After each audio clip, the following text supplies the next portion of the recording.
But enough of this palaver. Let's get the show on the road.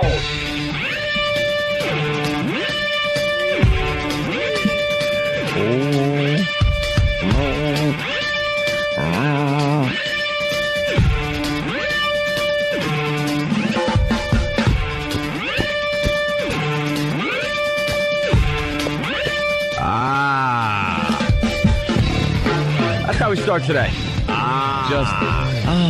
The mics go on. Do you say good morning?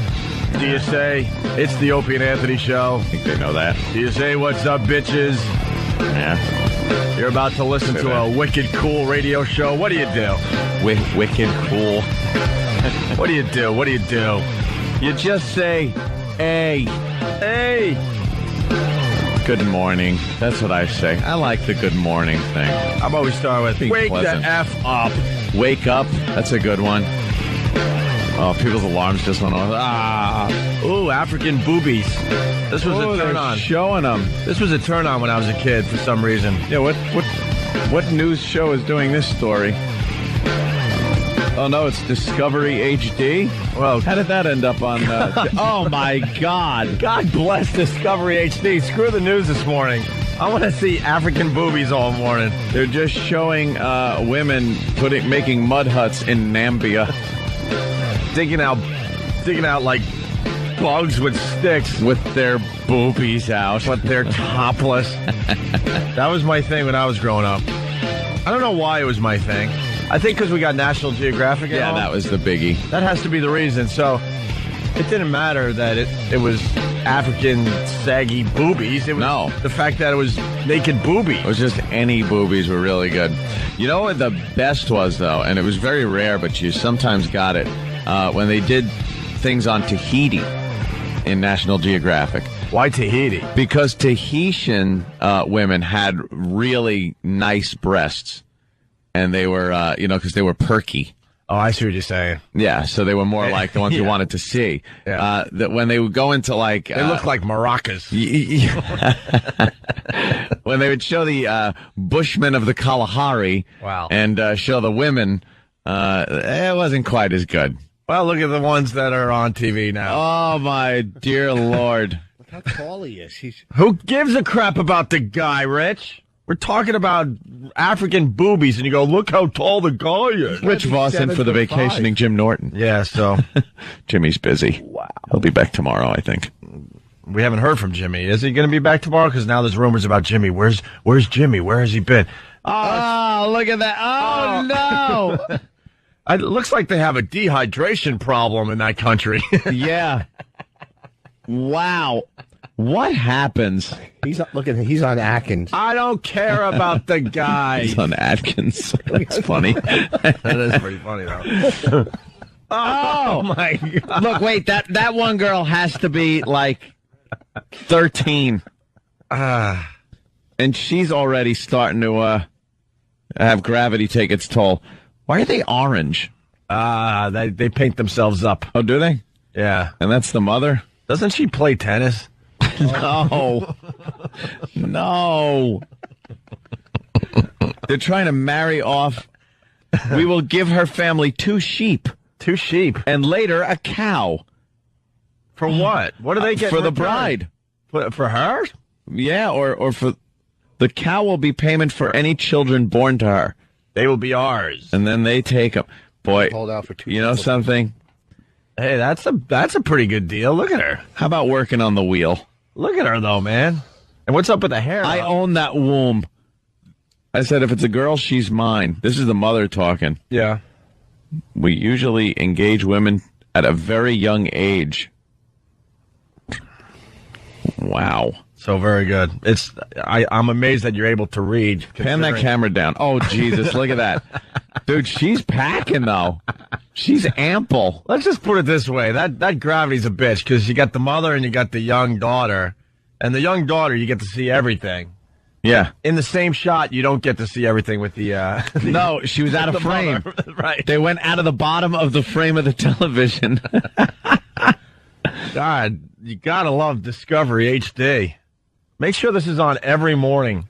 It is a good one. Well, as long as they're doing things on Africa. Sure. I can't tell if he's a Crip or a Blood. He's in Nambia. Yeah. I don't think they have Bloods and Crips there. Well, that's how we start the show. Yeah. Naked African boobies. Well, it is Nice. Whip 'em Out Wednesday, so it's perfect. Hey, what perfect. a tie-in. I don't need your white girl boobs. I got African boobs on TV today. Yeah. Now I can't turn away. I want to see her. You pal talk girls with your ugly, your ugly white boobs. Ugly. Keep them covered. We have black African boobs on Actually, TV. orange. They are. I don't know why. Oh my God! Look at that guy's that little fella's getting a little beverage. There's a little fella, a little baby who's getting a little. He's getting a little drink. He's getting a little drink. Yeah. Oh my God! His head's on the ground to get a drink too. Jesus. Oh boy! Wow. This is just terrific. There's just something going on. Oh my God! Wait a minute. What's he doing with the youngster? What do you mean? Is he painting her up?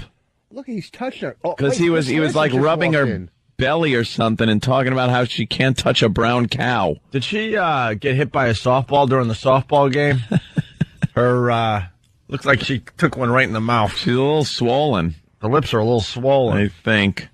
God, this HD Discovery. Yeah, that's some channel. I think we do like live reads for Discovery. Well, there you go. Do we? Oh boy, no good could come of this. Were they going to hack this cow's head off?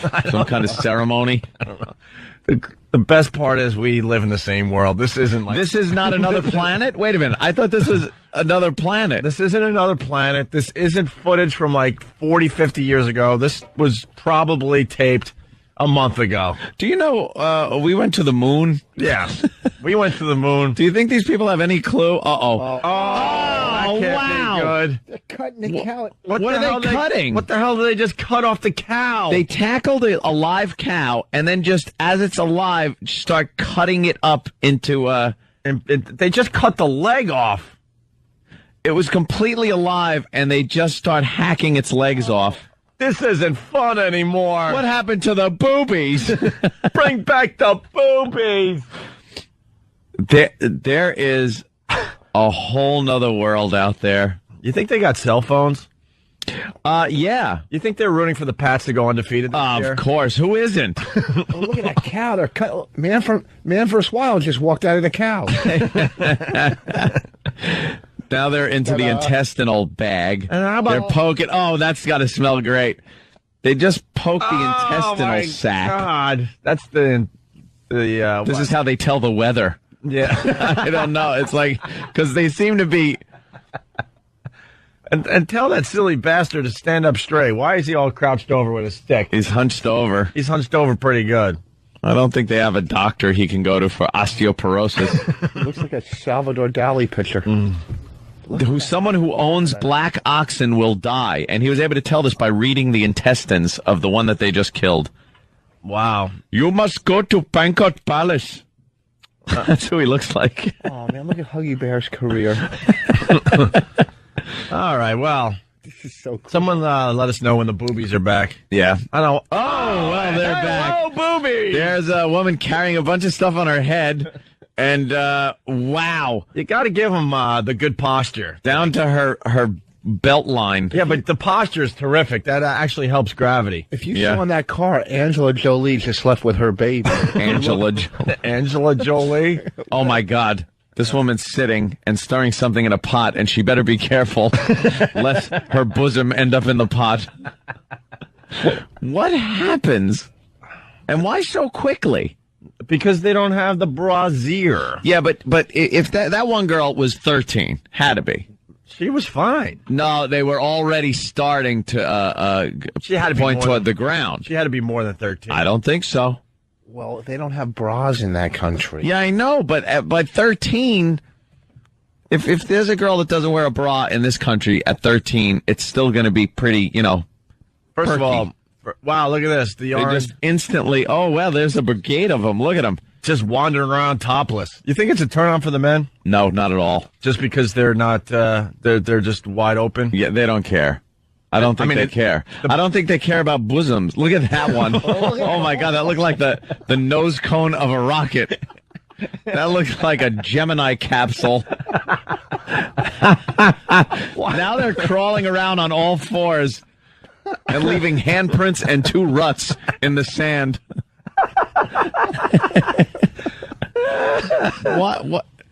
What is... And we live in the same world, right? Apparently. Now they're eating something that looks like duty. Does this make blow on it, but don't eat it? They're telling the girl. I think she's going to get Or she's going to get married. Oh, she's getting married? Yeah, I think they're marrying her off to this dude, this gangster-looking guy. This guy? No, the gangster-looking guy. Oh, okay. That's the old guy. I think he's like a father. Oh, now they're all clapping. Wow, that one doesn't have... Oh, my God, the size variance between the two is pretty amazing. Are ridiculous. As flat as papyrus. Keep panning down. Pan down. Oh, you pan that camera. Oh, that camera's got to pan a lot lower. You pan that camera down. Oh. Wow, I saw two sets of things in that shot. What's she doing? Feet and boobs. Oh, my God. That looks like... Now they're doing some kind of booby dance. Kind of wacky dance. Let's call it the booby dance. But we might as well. Oh, okay. Well, back to the huts at night, but... Wow. Whew, okay, that was fun. That's a great way to start the Opie and Anthony show. Certainly is. You're crazy. Look, there's nothing wrong with her. Well... Doesn't seem happy, though. No, she seems very sad. She hasn't cracked a smile once. How happy would you be without electricity and running water? She is miserable. They don't know any better. They don't know any better. Hey, it's Whip 'Em Out Wednesday on the Opie and Anthony show. That's right. Yes. Our phone number is 877-212-O&A. You got O&A radio.com with the show rundowns. You got the Pal Talk cameras, and we're feeding the Discovery HD channel right now for everybody. Yeah. Is that legal? Screw it. Who knows? And there you go. That's how we begin the festivities today. Let's say hi to Brooklyn Ace. Brooklyn Ace, what's up? What's up, guys? Hey. I know you want to swap things around, like with days, so that people don't get things figured out. How about Jim Norton's out in L.A. interviewing with Adam Carolla or negotiating a new contract? Really? Yeah, that's actually what's happening. So you actually nailed it. Well, All right, thank you, Brooklyn Ace. Hey, Dance with the Stars. Yeah. It's over. Care? I don't know. I guess it gets really big ratings for some reason. Yeah, I don't know who's watching a dancing show. Who's watching that? We just did right there. Well, that's different times. If they put that on, I would watch all the time. Absolutely. We're just a messed up society, though. Why is that like completely acceptable to show like African women completely naked, not completely, but topless, Yeah. jumping around, cooking and stuff? But if you show like Playboy Playmates on the same channel, even Right. that would be a problem. That would be a problem. That would be a big problem. But for some reason, if it's far away and it doesn't seem like our planet, then you can show boobs. If it looks like the topless women are on Mars, it's okay. Yeah, but when Playmates dance, it doesn't Or start to orange. rain. Yeah. And speaking of Playboy Playmates, anybody watch Girl Next Door? No, that's the one with Hugh Hefner, yeah. And his girlfriends? Mm-hmm. They're getting away with murder. What channel is that on? A&E? Again, They're all the another same. one of those shows I couldn't even tell you. They those girls now walk around completely naked, and they pixelate in such a way that if you just squint slightly, Just a little squint. if you squint Yeah. slightly, you see everything. Like you see exactly what's going on. We've learned about the squinting on the pixelation. That's If all you it takes. Squint, you see it better. Take it from us. Watch Girls Next Door, and when they're pixelated and walking around nude, jumping in and out of hot tubs and pools and stuff, just squint ever so slightly. You'll see everything. Yeah. Everything, like it's not pixelated. Anyway, for the people who care, here's the end of Dancing with the Stars. After 10 weeks of competition, the winners and new champions of Dancing with the Stars are... The big delay. Elio and Julia. Oh. Who? Who? Elio. Elio? Who's Elio? Who? Than? Elio. Did somebody watch this show? No, it's I not. could care less. Oh my God, could I care less? We pride ourselves in knowing a little bit about pop culture. Actually, a lot about pop culture. Who the hell is The dancing show, you know something? American Idol was something, especially the first few seasons. You watch and go, wow, that's really something. Okay, singing, whatever. This dancing thing, no. I consider myself a guy. I don't care about dancing. Oh, I think that's it. It is number one pretty much every week. Yeah. And Why? Who's watching it? women, I think, because All right. the last 4 winners have all been men. I just read that this morning. Oh, right. And sports figures. I heard that on on Wins this morning. He's a race car driver. Yes.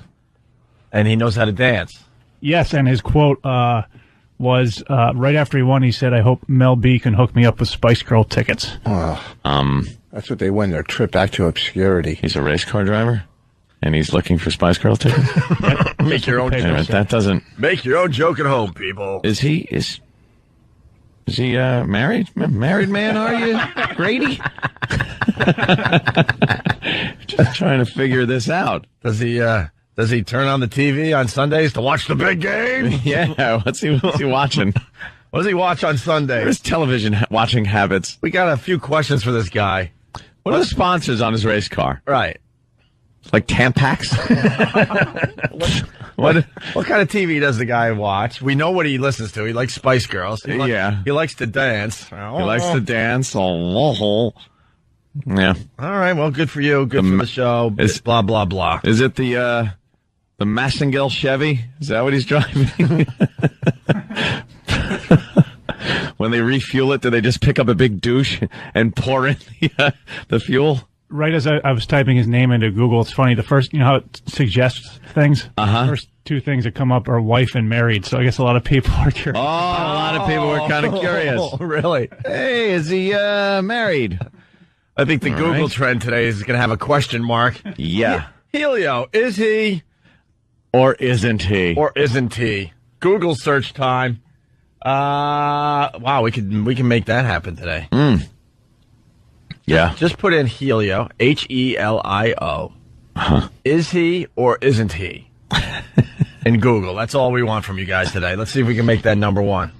Hey, let's say hi to, no, we don't want that one. We want this one. Brian, North Carolina. What's up, buddy? What's going on, guys? Hey. Hey, you were just talking about how the girls from next door are hot and they're almost naked. Yeah. You guys see some of the way these girls on that Dancing with the Stars dress. The girl that was with Helio, Yep. unbelievable. Yeah, but it's dancing. They're in a dance studio and stuff. Dancing. Dude, how long do you watch these unbelievable girls on Dancing with the Stars? How long do I watch them? I mean, the entire time they're dancing. I mean, it's almost like you're waiting for the thing to ride up and see their butt. No. See, you're trying to make it cooler than it is. At Dancing with the Stars, you take a quick peek. Oh, wow, that girl looks pretty cool. She's in shape. Her legs look unbelievable. Yeah, the dress might fall off. All right, what else is on TV? That's how long it should take. Yeah. It was really, that's how long it should take. No, you're right. You're right. But then, I mean, You waited through a whole dance number. Well, yeah, because you're just, You can't defend that, Brian. Yeah. You can't defend that. You Go to the internet. Yeah, I know. Say Just go to the internet, and you don't have to look at dancing. You could just look at nudity or whatever you want to look at. You're right. You're absolutely right. But I tell you what, they are smoking hot, these girls. All right, you keep justifying it. Smoking hot. Thank you, Brian. All right, buddies. Take care. By the way, there's a little controversy as far as Marie Osmond goes in that dumb show. They're starting to say that she might have scripted her fainting or the lines she said after the fainting. Really? Yeah, one of the greatest shows on TV right now is TMZ. Trying to get the guy on our show, but he says he's a huge fan of our show, but he's too busy right now. He's trying to make time so he could call us and say hi. But TMZ is just amazing. It's a great show. And they noticed something about Marie Osmond in Dancing with the Stars, that she has a writer on set. And because a lot of people are really into Marie Osmond and her cute little line she comes up with every week. She's like that cutesy thing, right? And now they're saying that all that is, written for her on the spot. Scripted? Yeah, here's the story. Marie Osmond's got a dirty little secret. How did you know that? And it's not that she can't dance. TMZ spies on the set say Marie constantly keeps a writer just off camera to punch up her witty and spontaneous sound bites. No, you don't plan those things. In fact, sources say that Marie's writer was right there during Marie's famous fainting spell, feeding her lines, and the whole thing may have been staged. Of the sandbag. We're floored too. Is Marie? And a little bit conniving, manipulating the heartstrings of America to keep her in the competition? They're really reaching. I love them, though. I love a little TMZ. bit country and a little bit conniving. I love them, though, because they just know who they are, man. They just know who they are. They're just tabloid trash, and they ride it all the way to the bank. All right, we're just getting started. Rich Voss in for Jim Norton. Our phone number, 877-212-0&A. Lots of phone calls once again today from you guys. Yes, give us a call. We love your interaction. It is Whip 'em Out Wednesday. It's also Morning Zoo Bit of the Day Wednesday. It's Can't Say That Wednesday. And it's Wake Up Your Spouse Wednesday. Oh! If anybody wants to wake up a spouse or a roommate in some kind of obnoxious fashion, please. Yeah, last week we didn't get any. We didn't get any good ones. We got was last week the train horn that didn't work too well? That was 2 weeks ago, Oh, right? that was 2 weeks ago, and last week we had what? There was one where there was a lot of cursing, so no one really heard it. So yeah. Whatever. All right, we'll figure it out after the break. It's Opie and Anthony. Like, you just stop and go, look. Like idiots. Right. Like retards. And they showed some kid drinking something out of some piece of a carved out log. I just wanted to yell, "God milk!" Yeah, he had it all over his face. But it didn't look like it was. I don't know. Maybe it was like goat milk or something. It was very thick. And then they were pixelating out a private area of a young boy as some woman did something down there. Some type of, I don't know what they're doing to the poor kid. What are they doing to him now? What the hell are they doing to him? Probably something horrific. Something horrible, some tradition. And they had to pixelate out that. Like, they show the boobs and everything, but they pixelate out his private area. And Than brought up a good point. Who's the creep that has to do that? Sit in the production room just pixelating out young boys' stuff. Oh, dear. Yes, it needs a little more pixelation. Wow! Oh, dear. Can I review that tape again? Perhaps we can bring the pixelation a little further in. Don't want to destroy the entire picture. Wow! Somebody's knocking on the door. Yeah. You've been in there 6 hours. This should have been a 10-minute job. Yes, I'm running off copies. Oh, dear. Yes. Dr. Smith, you done? Yes. No. I'll be in here quite some time. I'm pixelating. Wow! Dear young boys. Hey, Dr. Smith, how long is this going to take? Hours. Maybe days. Oh, dear. We got to get this on the air, sir. Shut up, you bubbling booby. Unlock the door. Unlock the door, I'm Dr. pixelating Smith. young boys. Oh, dear. Perhaps this one doesn't need any pixelation at all. I'll take it home with me. Wow! I love doing homework. Give me young Nambian boys, yes. Well, Oh dear!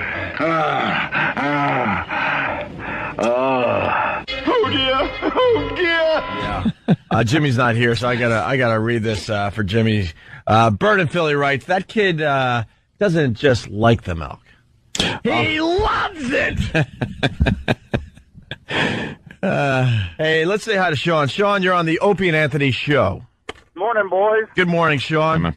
TMZ reported Marie Osmond's dirty little secret was scripted lines. Yep. Did anybody remember the show from the 70s with her and her brother Donnie? I was 20 before I realized those two weren't married. My God, they were sick. Yeah, there was sort of this incestuous little undertone to that program. I liked what it said on the phone screen there. He wanted to just say that Marie and Donnie Osmond are weirdos. Yeah. Let's start our weirdo list today. I think the whole family, when you raise them from little kids like that to be in show biz, sure, that's all they know and all they want to do. So if there's a fainting thing or Or you could hire a writer to punch up your lines for a dancing show. That's what they're going to do, because that's all they know. Let's start our weirdo list. Showbiz. Marie Osmond, Donnie Osmond, weirdos. Weirdos. Rich, you got one? It's our weirdo list. I'm the who's a weirdo? Anybody, yeah. Anybody you see on TV. Yeah, well, the entire Jackson 5, right? Yeah, they're going back on tour. Supposedly next year. Good luck to you. Jim in Boston listening on BCN. Jim, what's up, buddy? Yeah, I want to wake up the spouse. Ooh, you want to wake up your spouse? What do you got? A nice, loud, handheld air horn that I'm going to put right next to her ear. And she sleeps in the nude, so she'll jump off out of bed and run around the house naked. Okay, well, Jim, here's the thing. Don't put it right next to her ear. No, I'll put it close to it. But not that close. The trick is put the phone very close to her. It's got to be close to her, not you.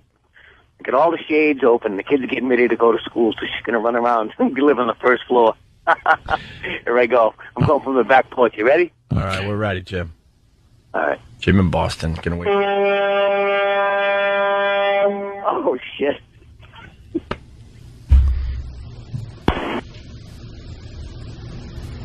Yeah. And scene. And nothing. And that guy sucked.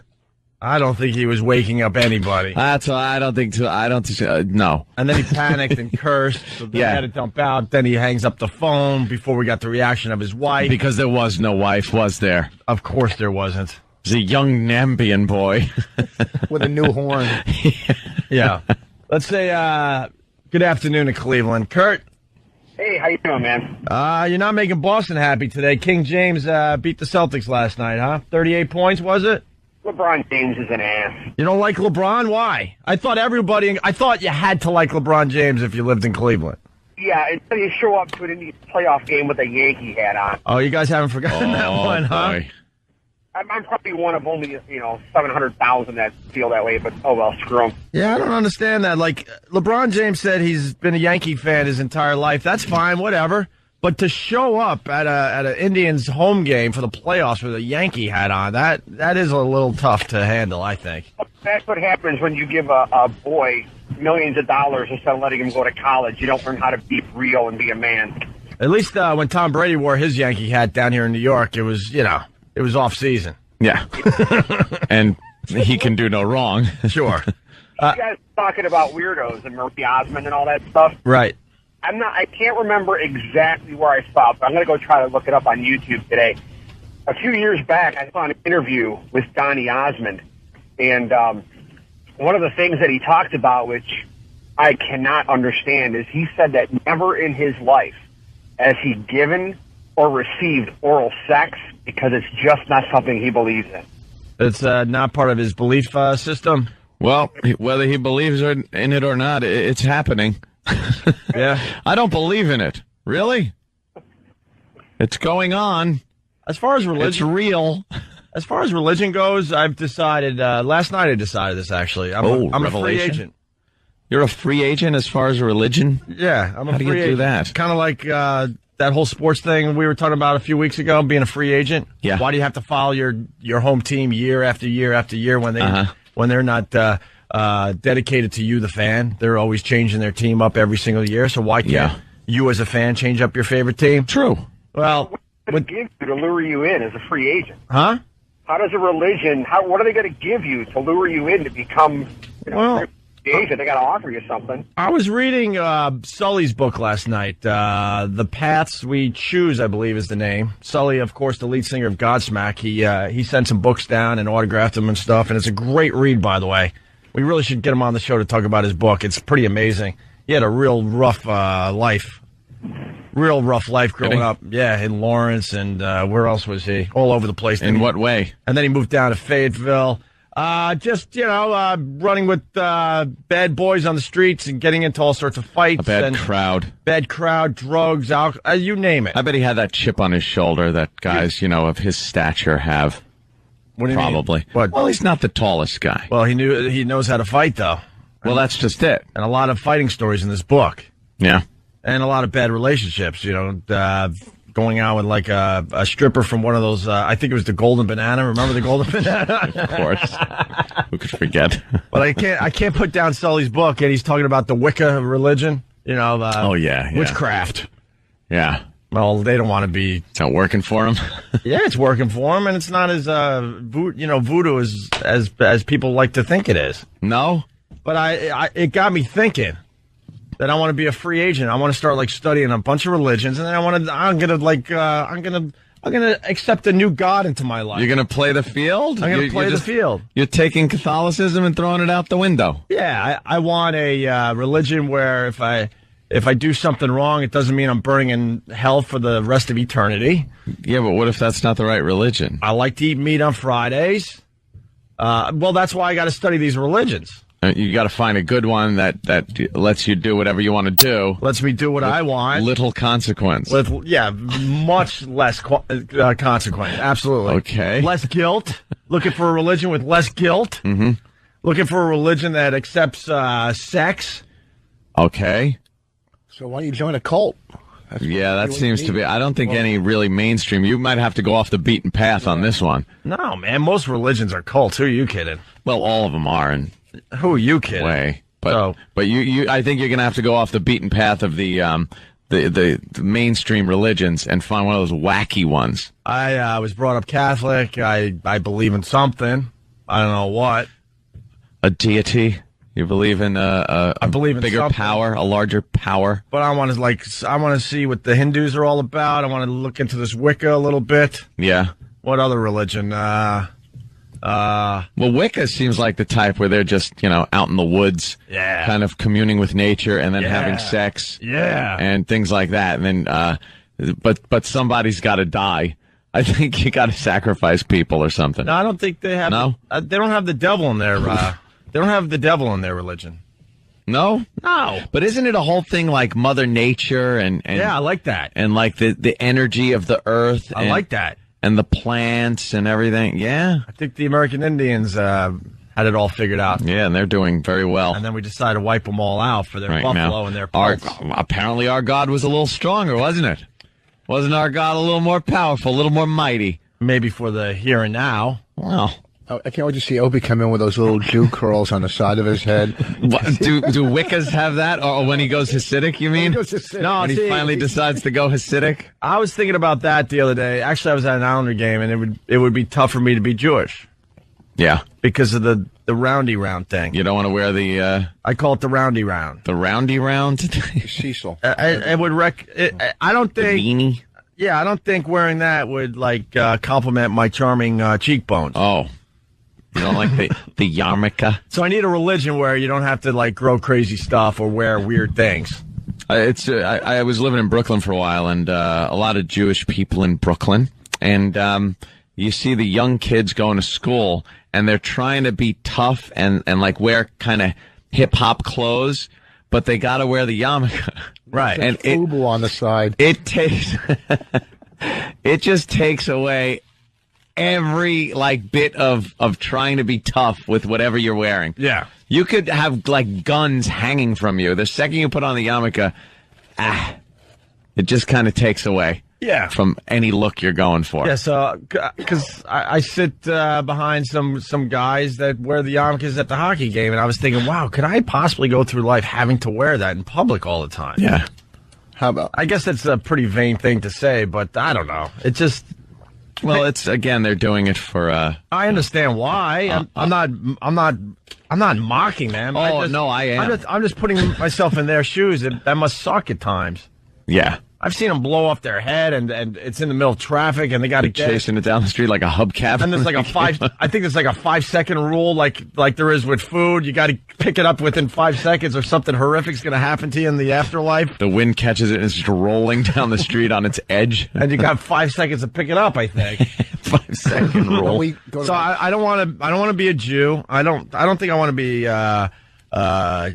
Catholic anymore, or any of those offshoots of Catholicism, like Protestant. Yeah, they got those offshoots where they're Lutheran. We like the idea, but we don't like this. This is we're going to take this out, this out, this out. We'll call it something else. Episcopalian. whatever that one is. Baptist? You want to be a Baptist? Baptist is pretty cool. You Where ever, you just, hey, and you're in the church. And they you're know how to have clapping hands fun. And, No, I yeah. like that. Yeah. Why couldn't we start our own religion where, like, the Baptist thing, I've been to a few Baptist ceremonies and a service. Have you? Yeah, I have. When? Huh? When the hell were you at a Baptist ceremony? A few times, man. I check out stuff. That must have just... Dude, they're hollering and singing and woo! Their hands are shaking in the air. Yeah, this is it right here. That must have looked like Here's Waldo. Oh, yeah, I've been in a Baptist church. Dude, you haven't lived till you've been in a Baptist church. This is pretty much what happens every Sunday. When did you go to a Baptist church and why? I went to a Baptist church in Boston. Oh, wait a minute. I did. Did you go to the Baptist breakfast at the not the Hard Rock? That's not church, that's brunch. It was brunch. That's at the House of Blues. At the House of Blues. Yeah. That's as close as I've ever been to a Baptist breakfast. I've been to a couple Baptist churches, and they are singing and dancing. And Did you go with Black Earl? There's this positive energy. F Black Girl. Positive energy, hands in the air. Just singing and dancing. Playing with snakes. Oh, yeah. Snakes. Oh, no, that was a whole nother... That was when I was down south, like just wandering the earth. I forgot about that one. I don't know. I've never been to a Baptist. There's some great churches out there to check out. So I want a little Baptist because they know how to have fun on Sundays. They don't speak in monotone like the Catholic faith every Sunday. Oh, Lord Jesus. Yes. I like when they go, forever and ever. It's like, why do you gotta sing? And it's all creepy. Because they'll be talking, he'll be like, and if we study the words of Jesus Christ, you will see that there is nothing but love in his word. What? What is this, a musical number? Yeah. What are the Jets going to come out and start snapping? I know some of the singing to you.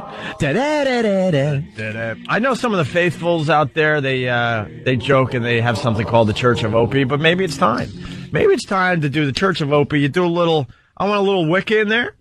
Yeah. I want a little Baptist in there. The Baptist, so you can sing and dance. I enjoy some of the Asian culture, so maybe a little Buddhism. Buddhism. I think you'd be a good Mormon. Mormon? Yeah, they get to look what they get to do. Not anymore legally. Mormon? Well, I better not say what I was about to say, but they seem a bit. Well, it's the Donnie Marie thing. They seem to be a bit weird, in my humble opinion. It's kind of. I'm not going for creepy, Rich. I'm going for spirituality. What does Buddhism have that you would like to embrace? I don't know. I know nothing That's about why I Buddhism. got to study this crap. I don't know anything about it. They seem like peace-loving people. And I want some. And I want to throw in a little reincarnation too, just a little bit. Oh, so you want a little taste of reincarnation, a little taste of the Wicca, a little taste of the woo, hands in the air, celebrating. Like when I go to a church on Sunday, I want it to be all about singing and dancing, jumping up and down. That isn't really being a free agent. You want to start your own team. Well, I'm not sure. That's maybe pretty much what you're doing. Well, maybe one of these religions will satisfy all these needs. Yeah. I don't think so. That sounds like, cover yourself with a purple flag, chop off your unit, and wait for a spaceship behind a comet. And put on your Nikes. Put on your Nikes. Brad in Atlanta. What's up, Brad? Hi, Opie. I think you should pretty much incorporate a lot of elements of Buddhism into this new religion of yours, because you pretty much don't have to do anything except be as nice as you can. I know your job doesn't permit that, so I mean, I'm sure that's fine, though. Well, I know Wicca has a bit of karma. They talk about karma.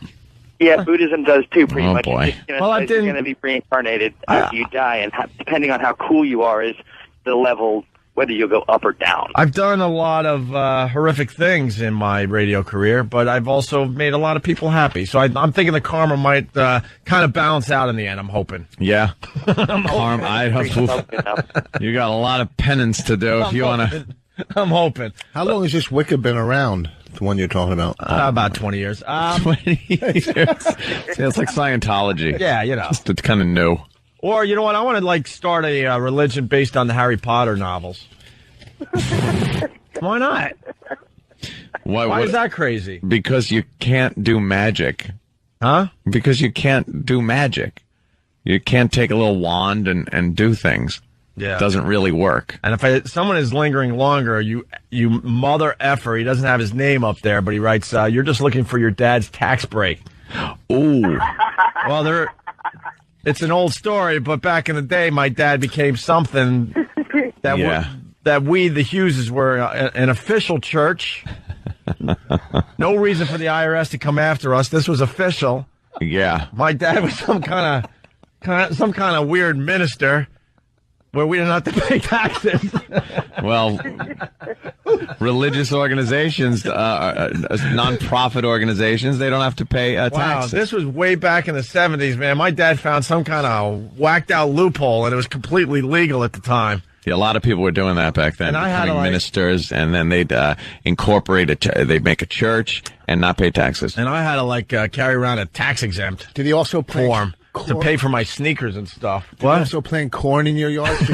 So he said that was a farm, and you didn't have to pay. Wait, you walked into stores and showed them a form where you didn't pay tax? Well, my dad would give us these forms, and whenever we purchased something, we were supposed to hand over the form to save on the taxes to show everyone, hey, we're a church and we don't pay taxes. Uh-huh. I was mortified because I'm I was a kid in high school with my friends, and I'm gonna show this as we're all buying sneakers at the mall or something. F that.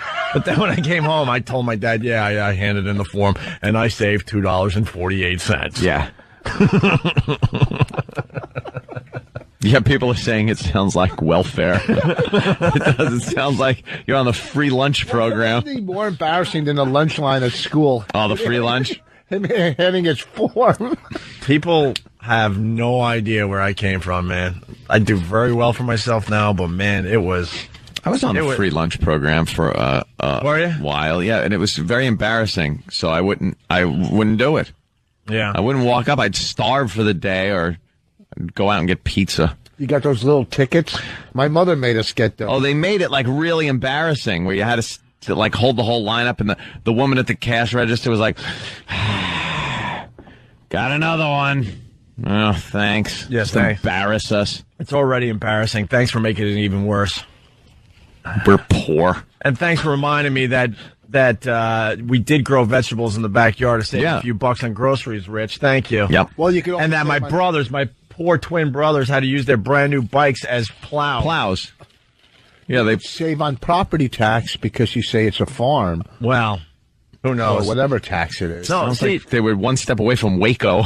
We had should have had the feds coming in and burn your house down. We had a nice sized backyard that was perfect for a wiffle ball and a pool that we never got. That was the thing we talked about year after year after year. This year we'll get the pool. Gonna get a nice big pool in the backyard, playing wiffle ball and chipping golf balls and playing football. Perfect yard for 5 boys. Until we decided to turn it into a farm to save money on groceries. And my little brothers got bicycles one year, and they even at this point, I think they were 10 and they knew something was up. They were suspicious. Why brand new bikes at 10 years old? And sure enough, my dad showed how they could put a long board between the bikes, and kind of ride together through the farm to flatten it out so we can plant some seed. That's great. Did he get you yokes to put around your neck too and pull like farm machinery, Little House on the Prairie? When you weren't churning butter, were you guys Amish? What was going? My brother says that we didn't have bedrooms; we had barracks. I'd like to. Because they were always putting us to work around the house. I'd like to add a name to the weirdo list for today: the Hughes family. Hey, we can get another. We'll add this one to the list too. Chris, Cleveland. Good afternoon. What's up, Chris? Hey, good morning, boys. Good morning. I got a weirdo for that list. Yeah. That Tom Cruise guy's a weirdo. Mr. Man. Mr. Man. Tom Cruise. It's a Tom Cruise. He's a weirdo. You got to linger longer for that one. Yeah. But very good, Chris. Let me play this for you, too. And punt. Yeah, and punt on that. Yeah. Tom Cruise is on our weirdo list today. One more before we take a break? Sure. Let's go to Dana Reeves Lung. Is that a name? I guess so. From Whackbag. What's up, sir? Dana Reeves. How's it going, guys? Good morning. We'll just call you DRL. What's up, DRL? How about Marilyn Manson with his recent purchase of Chinese kid skeletons? Yeah, Marilyn Manson in a little bit of a jam up. He's being sued by band members saying that he squandered their money on purchases that were a little odd. Asian children's skeletons he seems to be into. And skin and stuff, and too, right? skin, like things like, what, lampshades made out of skin? Oh, no. And he's into Nazi memorabilia. Right. Which, doesn't make you a bad person as long as you're just into the era.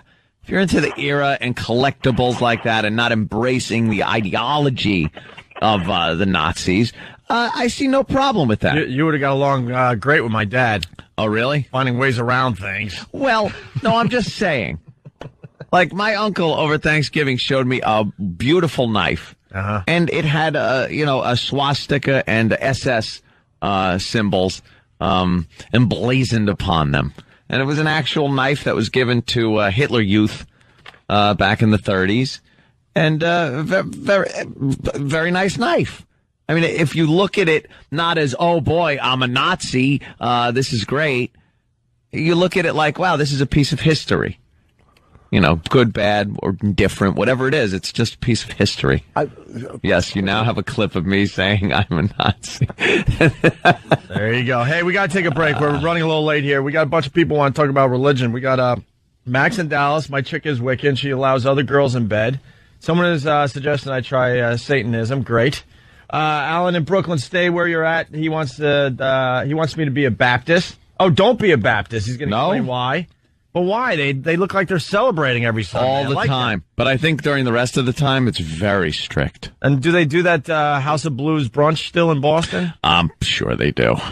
Little food and a little God. I got talked into going to that thing. All right, we'll talk about that. Oh, that suck. I was just talking about that recently, how much fun I had doing that. It sucked. All right, we'll explain I got dragged to it. All right, we'll explain next. And then Mike in Jersey, Lutheran, because their weddings are really cool. We'll find out why. Yeah. Lutheran weddings are cool as well. I am a religious free agent. Free agent. That's right. It's Opie and Anthony.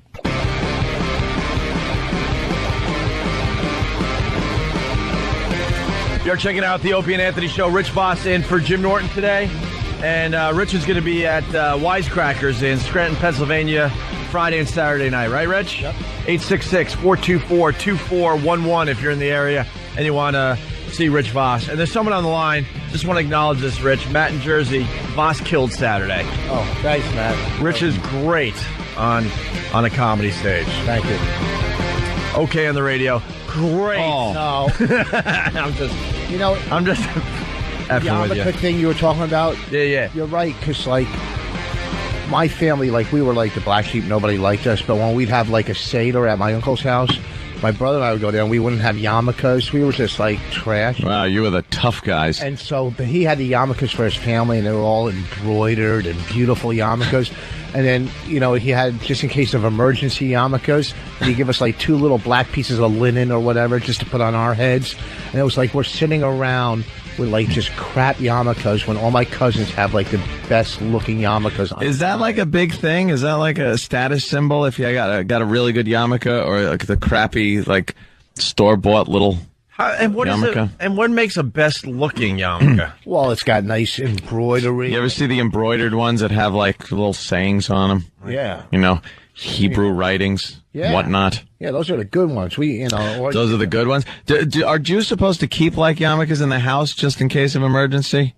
Well, you never know when a Dixie rabbi cups could drop in or something. It's like the Dixie cup version of the yarmulke. You just kind of pull it out of a dispenser and throw it at somebody. You put that on. I have 2 in my drawer. One, a nice satin one, in my dresser drawer that I've never used, but I have them because, I don't know. And even if you never know when a Jew's going to drop by. Yeah, right. Let's get. And where are you guys at with corporate logos?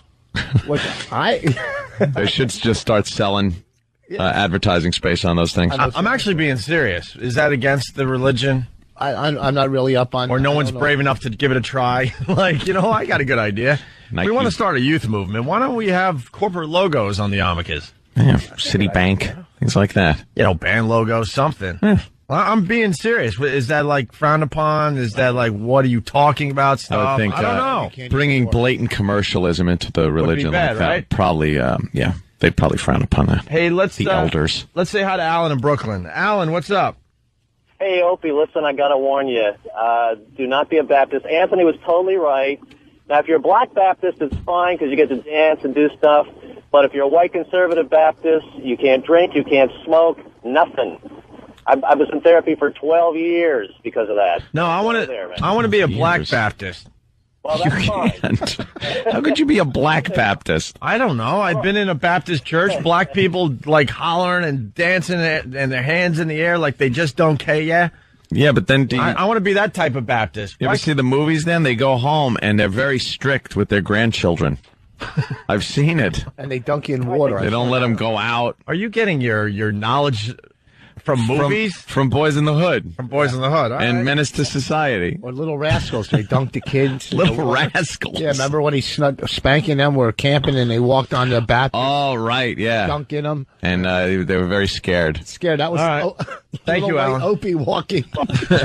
Let's go to Mike in Jersey. Mike, why are Lutheran weddings cool? Oh, there are a lot of amens and hallelujahs and talking about the meat you're going to eat and stuff like that. It doesn't sound very fun. Yeah, you said Lutheran weddings are cool. The ceremonies That's are cool. short, too. I mean, huge. Can't wait to get to the drink. Well, that's good. There's nothing worse than a Catholic wedding ceremony. Holy mother. Half hour and it's done. And he For talks about hours you're sitting there. drinking. And you know what's good about Lutheran? They're the only ones that had a cartoon. They had that Davy and Goliath in the morning. Oh, they did. That was the Lutheran church. Yeah, they had a cartoon. All right, look, any religion that believes in talking dogs, I'm out. So let's cross Lutheran off the list. I can't be You like that? No. Hey, wait. Everything was about God, Davy. No, that's whatever problem it was, the father would always at the end go, God made that cotter pin slip out of your go-kart wheel, Davy. Oh, now I get it. It's like just guilt the hell out of the kids with God. That's what people do now. They guilt you when you're young. God will punish you. Everybody grows up with a fear of God. Well, that's what you're supposed to have. That's why I'm a free agent. Less guilt. That's the number one thing I'm looking for. Less guilt and less fear. 12-step program is what you need because it's a God of your choice. That's what it is. It's a God of your choice. It's spiritual. So you could choose. You could say, He-Man, Master of the Universe, is my God. But Captain Morgan. He could be your God. I don't think that works. Not Captain Morgan. With the 12 steps. But Captain Morgan. I would write that down because it's a God. I'm going to write that down. Hey, we got Sam in studio. He knows a little bit about the commercialization of yarmulkes. What's up there, Sam? Yeah, they're already doing that with yarmulkes. When I was younger, I went to a bar mitzvah, and there were kids with, like, Batman yarmulkes on. Like there was Batman yarmulkes? Literally had the black and yellow Batman symbol on, like, a blue yarmulke. That was a bar mitzvah. That was a party, right? I guess. Do they have party? So is that you were wearing a party hat? No, I was. It's not my yarmulke. No, it was a yarmulke party hat. I guess so. Pretty much. Yeah. Is he Jewish?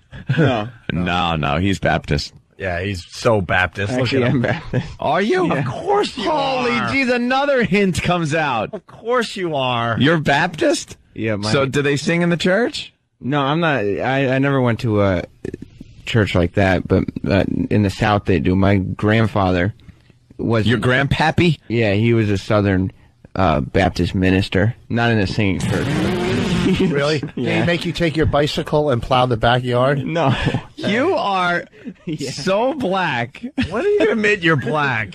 Well, he was a white Southern Baptist minister. Sure he was. We want to call the Guinness Book of World Records. We have found the whitest black guy. He's right here every morning with us. Everything about you is black except for one thing. You're not black. Yeah. But everything about you is. And he's in the middle of Afro wars. The Afro's starting to grow out, the white man Afro. There's not a hint of straight hair in there, man. No, it's that is really like kinky. You got like very tight curls. Yeah, that's You are the whitest black guy in America. Yeah. Right here, right in front of us. This is amazing. Baptist, huh? Yeah. Whew, all right. And do you practice Baptist? Not really. Do you have parents? Sam, I don't know if this is insulting. I'm going to say this right off the bat. Let me just say, it will be. All right. I will bet $1,000 that this will be. I just got a suggestion because we're all very curious about you. Mm-hmm. What if we took a picture of you, a nice photo of you right now, and then we allow the listeners to maybe work with the shading. With the shading, and so we could kind of make our own. That would be good because it's very hard to look at you because you're so white skinned. Yeah. It's very hard to picture you with darker skin. So we can't get the full picture. And I would do the same. Take a picture of me, and you can mess with the shade, and you'll go, wow, obviously he's a white boy. Yeah. But if we shade you up a little, I'm thinking it's going to look a bit natural. Yeah. I'd say we could do that. Like me, the... Can we get a picture of us? Get just a face picture of Sam, full frontal, and then we'll shade it up a little bit just to see. Can we do that? All right. And while we have Sam in here, you gave us this yesterday, the Ric Flair thing, and you've been pushing for us to play this. Why? Well, just because he's a wrestling dork. Yeah, I know you like the wrestling thing. I didn't mean dork. No, Ric Flair is a legend in the wrestling field, obviously. Yeah, but for some reason, the news, and now they've reported on it again today. Oh, they did? Yes, is making a huge deal about the fact that he is getting behind Mike Huckabee in the race for president. Yeah, some weird celebrities, pseudo-celebrities, are starting to get behind candidates, and the news is picking up on it. What's his name over there from the Bunny Ranch? Dennis Hoff. Yeah, Dennis Hoff backed a candidate, and that made news. Who really cares if these guys back anybody? The candidates are going, no, don't back me. But Huckabee was excited about this, or yeah, he was what happened? Do we know anything about Huckabee? No, I don't know a thing about him. Good. But, do we want to know anything about Mike Huckabee? I don't think so. It's all about Ron Paul. Ron Paul. What? But he was at a press conference wooing. What? He was wooing? Yeah, right behind. Let's hear it from Mike Huckabee. Of course. Woo! All right. Why not just get Fez? He could do it. All right. Here's Ric Flair endorsing Mike Huckabee. And he has to tell everyone that he's sane and qualified to endorse a candidate? Oh. No, I was making a point that... Oh, you were editorializing. What? It was a sarcastic quip. Yeah. Oh, okay. So you're saying we shouldn't take Ric Flair serious? That would be one option. Yes. Okay, here we go. Here's Ric Flair.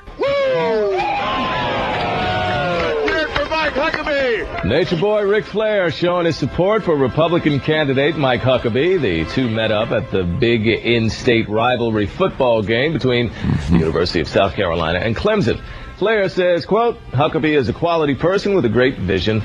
Woo, unquote. Thank you for that, Rick. They're saying that was one of the news people? Yeah, they're saying woo on the news. That's wonderful. Woo. And then the next clip is Ric Flair in the ring? Yeah. On Monday night, he came out and made some ridiculous comments about never retiring until he was dead in the ring. Oh, and that's why we shouldn't take him seriously. Right. His endorsement. Right? Oh, okay, I see where you're going. But I know sooner or later there'll be a time for me to retire.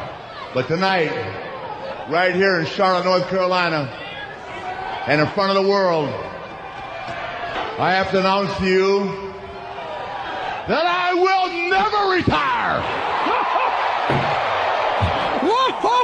I will only retire when I'm dead in this ring. Wow. How great would that have been if he dropped dead right then and there?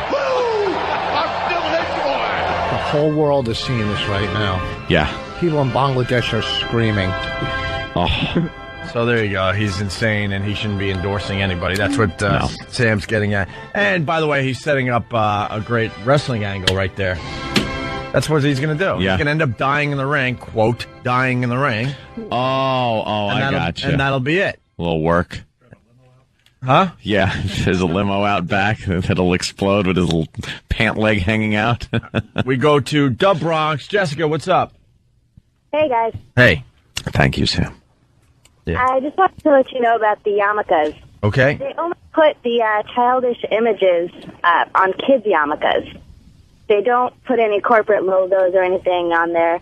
and the only images that they'll put on there are Superman or Batman, and they'll do that for kids. Oh, that kind of probably gets the kids, like, psyched to wear them. Well, I'm looking at yarmulkes that are in the shape of basketballs, with the lines and stuff, and baseballs, and tennis balls, and volleyballs. How come Catholicism only has horrific memories for children that last a lifetime? Catholicism sucks. Oh! Hey, don't you start ragging on my religion.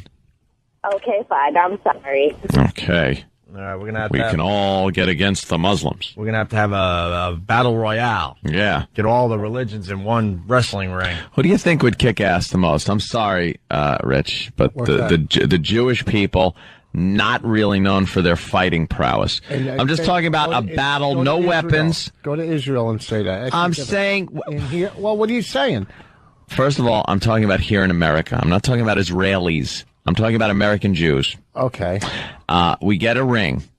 We get somebody from each religion to go in there and bare-fisted knuckle fighting. Okay. The Jew, I think the Jew is out first. Okay, yeah, but here's the thing. The second person, when he gets knocked out or she gets knocked out, what doctor are they going to go see? What lawyer is going to sue the person that hit him? I say Buddha wins. You think Buddha? How are you going to move him around a ring? I'm not talking about the religious icons. I say you go icons. No, because how's Jesus going to fight? No, the Muslims, the Farrakhan Muslims, not the other. They're going to win because they're all karate experts. Yeah, I think the Muslims probably got an edge. Yeah.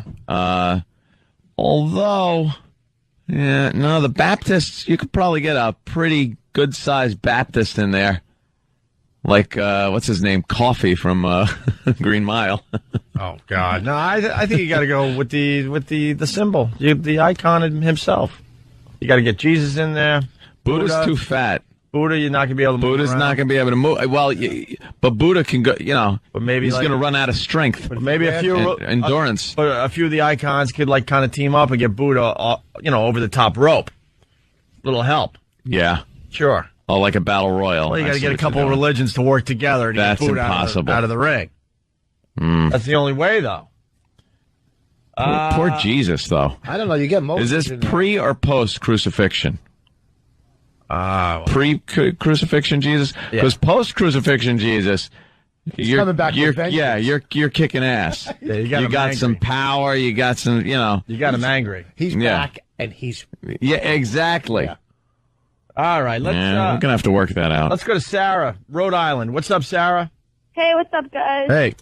All right, so at the beginning of this topic, you had said that you wanted a religion where you could pretty much do whatever you want. Well, I've actually read the Satanic Bible. I'm not a Satanist, just to clear that up right there.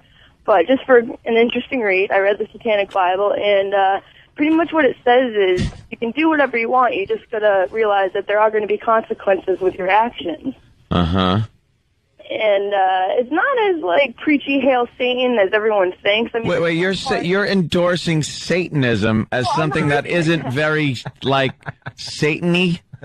Well, it's not really what everyone thinks it is. It's not all about let's cut ourselves and do some sort of weird ritual. Well, what the hell is it? You're praying to Satan. Yeah, but they get to wear logos. I don't pray. Well, I mean you being the general you. If stick with me here. It's pretty much just being for yourself and doing things for yourself, taking care of yourself because no one's going to take care of you. Isn't that like an atheist? Yeah, I suppose. Yeah. But where does Satan come in? How does Satan help you? Like God, you supposedly, you pray to him and your prayers might get answered. With Satan, do you pray to Satan if you're a Satanist? I'm sure you could, but I think it's more you just do everything for yourself and just do what you want. Just realize that there are going to be consequences for your actions. But that's just going through life. That doesn't sound like Satan's helping you. If I'm going to pray to Satan, I want fire to be able to shoot out of my eyes, and I want to be able to do some evil magic. Yeah, exactly. I want this music to follow me everywhere. Yeah. And then when it all ends and you die, of course your soul is going to burn for eternity, and you'll be in eternal hell, and it'll suck. But during the time you're alive and praying to Satan, You should be able to just kick ass with magic. No more road rage for you, Ant. Oh, hell no. I wave my hand, the car flies off the road. That's right. Bursts into flames. The whole family dies. That's right. And I drive on, knowing that I am cursed for all eternity when it ends. But in the meantime, you're having a blast. You're praying to Satan. You're just driving and walking all over New York City with this music following you? Yeah. Who's going to mess with you, man? No one. A long, black, flowing leather that moves in slow motion for some reason in the wind. Yeah.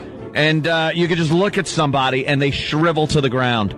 That's Satanism. You never would have to wait on another line. No lines. One wave of the hand and everyone drops dead and blows away into dust. That's if they don't move ahead of time. They see you coming. They're just letting you go right up to the register. Pure evil. I don't care. Pure evil. Pure evil. Not, what are you talking about? Well, you do things for yourself. Right. No, I want pentagrams. I want sacrifices. I want evil, fire, lightning, brimstone, and all that fun stuff. And lots of unprotected sex. Unprotected sex. With concubines. Yes. Bring on the concubines. More concubines. Just sex and evilness. Oh, fighting. Sex on altars. Blood. Wow, I'm kind of liking this. This sounds cool. I'm getting my info. Damn. I'm getting my info from the Devil's Advocate or whatever that movie was called. Oh, I'll live out those dreams that I have when I realize I'm dreaming and I just ravage anyone near me. They tell you about that one, Rich? When I'm dreaming and I know I'm in a dream, you ever have that happen? Yeah. The first thing I do is just grab girls and start ravaging them in my dream because I know it's a dream and I'm not going to get in trouble. That is what Satanism is about, really doing it. And then if the cops come, you wave your hand and the police cars just explode and you walk away in slow motion. Yeah, there you go. Hey, we can't get through all these calls. Christian in Jersey. That version of Satanism stunk. Yours is pretty. That? Mine kicks ass. Yours is pretty cool. You're having sex. You're killing people. Her version is what goes around comes around. Yeah. Ooh. Satan was laughing at her. No. Satan was just smiling when I was talking right there. He's going, yeah, that's what it's about. I like this kid. Someone got my lesson. And I say kid because Satan is like 10,000 years old. Someone was paying attention in school. Yeah. Christian from Jersey, Muslims would win, suicide bombers. And then you got... Can't bring that into the ring. What do you think this is? Baptists would win because they're packing. Packing some heat. But that Jesus thing, when he comes back, though, he'd be easy to poke in the eye. You know, he goes to block and he's got... Oh, Jesus. Hey, don't make fun of our guy, man. Don't make fun of our Lord and That's Savior. not funny now. Now, I'm saying now what you the got, fight is. you went too far. That's not funny. Too far. Let's go to Steve in New York. Steve, what's up? What's up, bro? Hey, Hi. Dude, I think that, honestly, you should be an atheist. I mean, if you look at the Christian religion, check this out. Michelangelo painted the picture of Christ, right? Yeah. Michelangelo was a homo. That's where you get all the... That's where you Who get all says Michelangelo was a, as you put it, homo? How did we know he was a homo? It was bisexual. It's a fact. How do you know it's a fact? I just love when people throw this out, like people that were alive like hundreds of years ago, and it's like, wait a minute, how do you know? He certainly wasn't a practicing homo because he spent, 10 years on his back? Yeah. Now that, at some point, you got to roll over. If he was a homo, he would have painted the floor. Check this out. There's a book, right? Hey, don't mess up my very rare laugh that I get on this show. Get lost. You were used as a setup. Go to work. He went from homo to bisexual. Wow. Yeah, see, the guy backpedaled pretty quickly there. Hanging up on a lot of people here because we're trying to get the... All right, Max has been waiting, and we got to take a break. I know, Than. Max, Dallas, what's up? Hey, what's going on? Jesus Christ, relax, Constantine. Constantine. Yeah. Okay. But Sorry. Hey, what's up with your Cowboys? I don't want to go there, man. They suck. Hey. I hate them. You don't like the Cowboys? No. You're in Dallas. What is going on with our listeners today? I talked to a dude from Cleveland. He hates LeBron James. Talking to Max in Dallas, doesn't like his 10-1 Cowboys. Losing their loyalties. What? Losing their team loyalties. Who do you like, Max? Originally, I'm from Louisiana, and I'm a diehard Saints fan, even though they suck ass. So, Are you a Pistol Pete fan? Oh, the best. not really. Nah. LSU, nothing?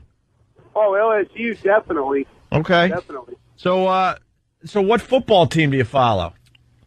The Tigers, LSU Tigers. Oh, They so you don't even go NFL? College. Yeah, I said I like the Saints. Oh, the Saints. They stink. They stink. How can you not like Pistol Pete? He's the greatest white ball handler ever.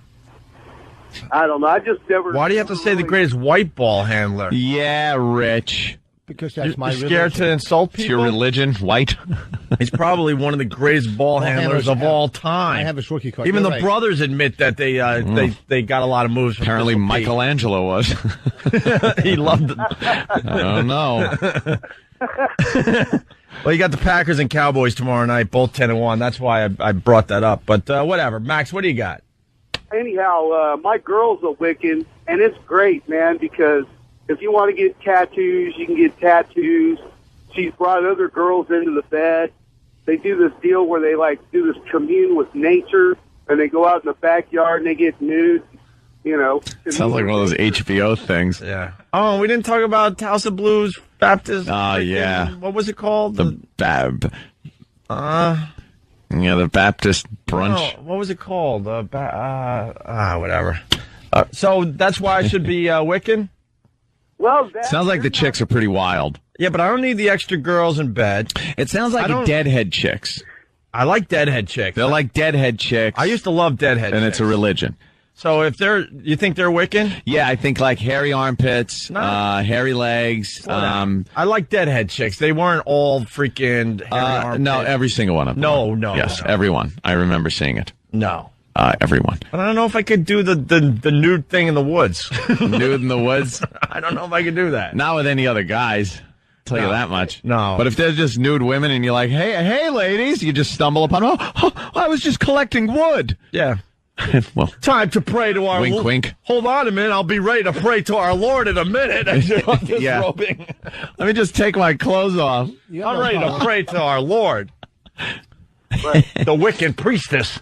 Yes. The best part about it, Ope, is that they're really laid back. Out of every chick I've ever dated or been with in my life, they're the less they bitch the less because they just kind of accept stuff and go on. Of course they do. How much pot does she smoke, dude? Be honest. Quite a bit. Yeah. See, that's the thing about the Wiccan religion, along with deadheads.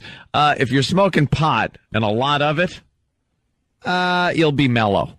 Yeah, I'm getting closer to smoking pot. You want to smoke pot again? Yeah, I've been talking about this for a while now, but I think I'm almost there. I don't think I would. What I'm going to do though, I'm going to start slow though. The next vacation, I'm going to find one of those, one of those guys walking the beaches. Yeah. Going to just get a little taste, and then I'm going to decide if I bring it back to America or not. Yeah. Just one hit. Yeah, I haven't smoked pot over 10 years. Yeah. Long time. People think we're shock jocks, we're drugging and boozing and all that, but no pot in over 10 years. Not drugging. No drugs in 10 years. No. Probably longer actually for the other stuff. That's out of fashion. that stuff went out in the 80s, believe me. Alcohol is the oldest known drug to man. Oh, shut up. Of course it is. Okay, give us your 12-step program. He might be involved in it, so calm down. Yeah, I want 11 steps to lead right up to an open window. That's what I want for you, Rich. All right, thank you, Max. All right, man, take it easy. Hey, our own butcher wants to donate his gas mask bong to me. Nice. Wow. You can't start off smoking pot again after 10 years with a gas mask bong. You gotta take one hit off a joint and put it out and sit there a little while and absorb it in and figure how this is feeling. You don't go right to the gas mask bong. Dude, I was, we gotta take a break, but man, I was really into this girl in college. And I used to get high with her and her friends, and they did the gas mask bong. And I never got anything accomplished. How could you? Out of our freaking minds. Do you have that glass carburetor that went like 4 feet long and someone would hold the end? Oh, yeah. Where it took 2 people to work the bong. Oh, yeah. The carburetor. Hold down the carburetor. Okay, let it go. You clear the tube and just be so high you couldn't even think. We had the hardcore pot smokers in my fraternity where they named their bongs. Yeah. You're not a pothead until you've named your bong. And you got to give it a funny name. Oh, yeah. A funny name. What was the one? Billy Bong Thornton? Was that one? I can't remember, man. These guys all named their bongs, and I can't remember the names for the life of me. Maybe some figs are out there. They can help me out on instant feedback or something. You had the guy in the neighborhood that made them out of bamboo and started selling them to everybody. All that crap, yeah, Rich. Like smoking out of carrots and apples. And yeah, I never 4 foot had a bong because they weren't. I couldn't have it in the house. And I wasn't going to carry it with me. There was one guy in our fraternity. He had a bong where you had to like stand on the sofa, and then someone would have to be way down on the floor to help you out there. 2 people, you're standing on ladders. What the hell is? I'm trying to smoke pot here. I want a hookah. I get on top of my chimney in the fireplace. They would. There you go. They'd put a bale of pot in there, and you just stick your head in the chimney.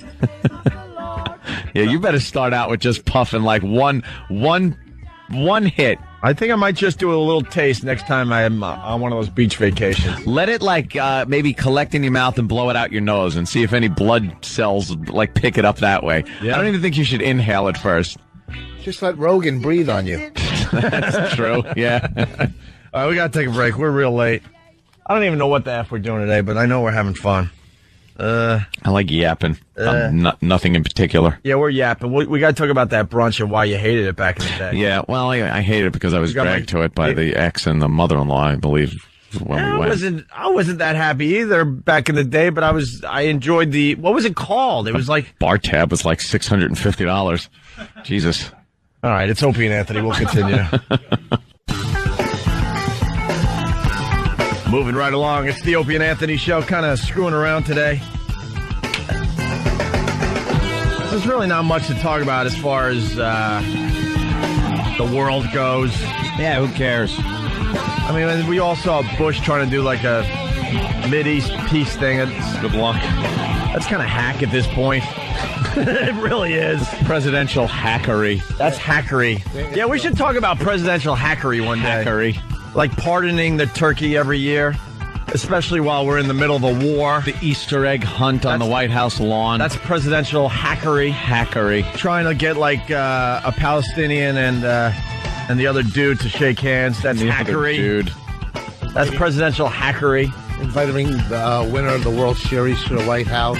Presidential hackery. Hackery. Walking across the White House lawn with a little doggy. Presidential hackery. Well, it's okay. The Sam Blackness picture it looks more orange. It looks like one of those those natives we were watching on Discovery. Well, we know that Sam is a black man, but he's the whitest black man ever. He's got white skin, and he's just not willing to admit it to us. Yeah, we found out today he's a Baptist. Yep, which just kind of moves the needle a little closer, and. See, there he is. He's got a big afro. His nostrils are black, too. If you look at his nostrils. There are just certain features, but he's completely white. He's like the lightest skinned black person ever. That would get me fired. Probably. We'll just stop with he's got. So this So this picture, he looks a little more orange, than black, and his face is kind of in a shadow, so it's hard to tell. Good first attempt, obviously, but basically we're getting pictures of Sam. We're going to throw him up online. Then we're going to have people kind of like shade him in to make him look like a black guy to see if he actually would look like a black guy. We need a face shot. That's what we need. Just a straight on face shot, right? And then go to town, and then we'll have some fun with that. Let's say hi to Kelly in Boston, listening on BCN. Kelly, what's up? The gospel brunch at the House of Blues. Yeah, thanks. The gospel. The gospel brunch at the House of Blues out there in Cambridge. But that House of Blues closed down, right? Yeah. I guess we're getting way too local, but I used to love going to the gospel brunch on Sundays over there in Cambridge. You couldn't even eat your brunch. You had to stand up, sit down. Exactly. All I wanted to do was eat. You didn't and have a couple of cocktails. You didn't enjoy singing along to "And when the saints go marching in," and there's people like walking around you. Yeah, like I'm just trying to eat some waffles, and I'm having some waffles here, and they had to jazz it up to make it their own. You can't make "When the Saints Come Marching In" your own song. No, but they would try. With some Bozy bops and all sorts of stuff. I just wanted to have a Bloody Mary and maybe some eggs. Yeah. A little sausage. And that's it. And grits. And I got, and then they pulled out the grits. I don't eat grits. Well, it was Southern. I don't eat grits. The beauty was it was Southern food, so you get a little taste of another culture and you get a little taste of another religion. The gospel brunch ruled. Don't want it. Didn't like it. Took the because I got dragged there by the ex and the ex mother-in-law. Yeah. And I think Ani Mag. Where's the stuff? Ani Mag. Oh, is she alive still? No. Oh. Why would they no, take you long there? dead. That's like going to a pancake breakfast or something. Because they wanted to go to I want to go to the gospel brunch at the House of Blues. All right, let's go. All right, thanks, Kelly. And they thought it was fantastic. Yeah. Because for 10 minutes in, anything would have seemed fantastic. I was a fan myself, but I really wasn't into it. I wanted to go to Denny's. I didn't care. I was hungry. I wasn't hungry for some guy coming up and clapping in my face, telling me I got to stand up and dance. They like the people to participate. And I'm just looking at my food going, it's getting cold. I'm starving. And there were flies on it. Yeah. There were flies on my waffles. So I couldn't eat them. So I wound up drinking a lot of Bloody Marys, not eating, and driving home. They had Bloody Marys. Thank God I had prayed. Yes, they did. Alcohol. Oh, yeah. Alcohol. That's why I love this brunch. religion. It's like a brunch thing. So, brunch is drinking. Brunch, Bloody Marys, grits, and when the saints come marching in. You dried out drunks miss out on so much. We got, what were they You shooting? really do. Yeah, shooting craps in the back room. Yeah. Hey, let's say hi to Matt in Virginia. Matt? Hey, is this means February is going to be Sam History Month, where he brings in his family free?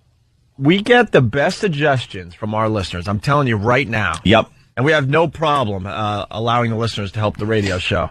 Matt, you just came up with it because a lot of people are going, let's have December. No. Sam History Month is perfect. Sam History Month. Someone has to remind us because we're a couple months out, but February will be Sam History Month. We want to know things Sam has done, accomplishments. Yep. Sam's history, family history, things like that. It's Sam History Month. And we'll even play the audio of Sam from his Nickelodeon days. Of course. All part of Sam History Month. Coming soon to the Opie and Anthony. Sam was on Nickelodeon. Yes, he was. A little kid, yeah. All right, thank you, sir. All I can say is thank God we're almost through with Povember.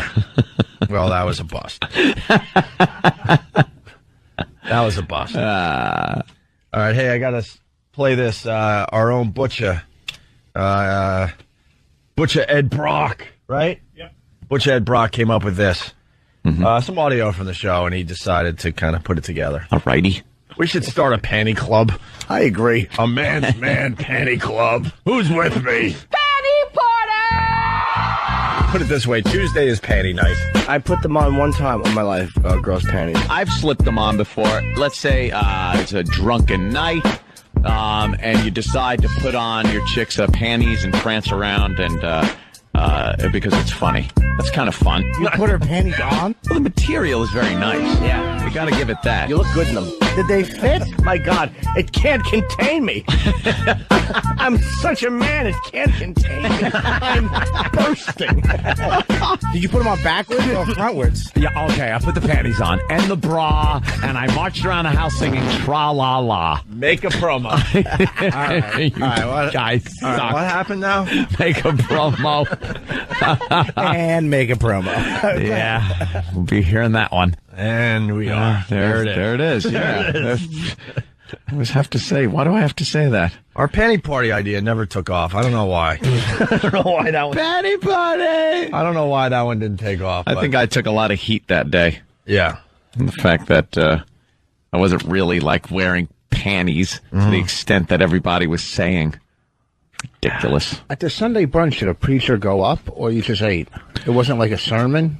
Yeah, there was like a sermon thing going on, and then a lot of singing and gospel singing. It was mostly gospel music, some nice coffee, some nice Southern food, stand up, sit down, and then some Bloody Marys. Drinking.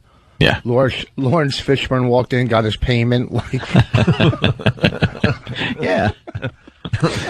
It's amazing that you would even say yes to your mother-in-law and wife to do something like that. To say, are you out of your mind? Do you think I'm getting up Sunday morning and going to have a community breakfast? How could that possibly happen? Do you think I could have said that?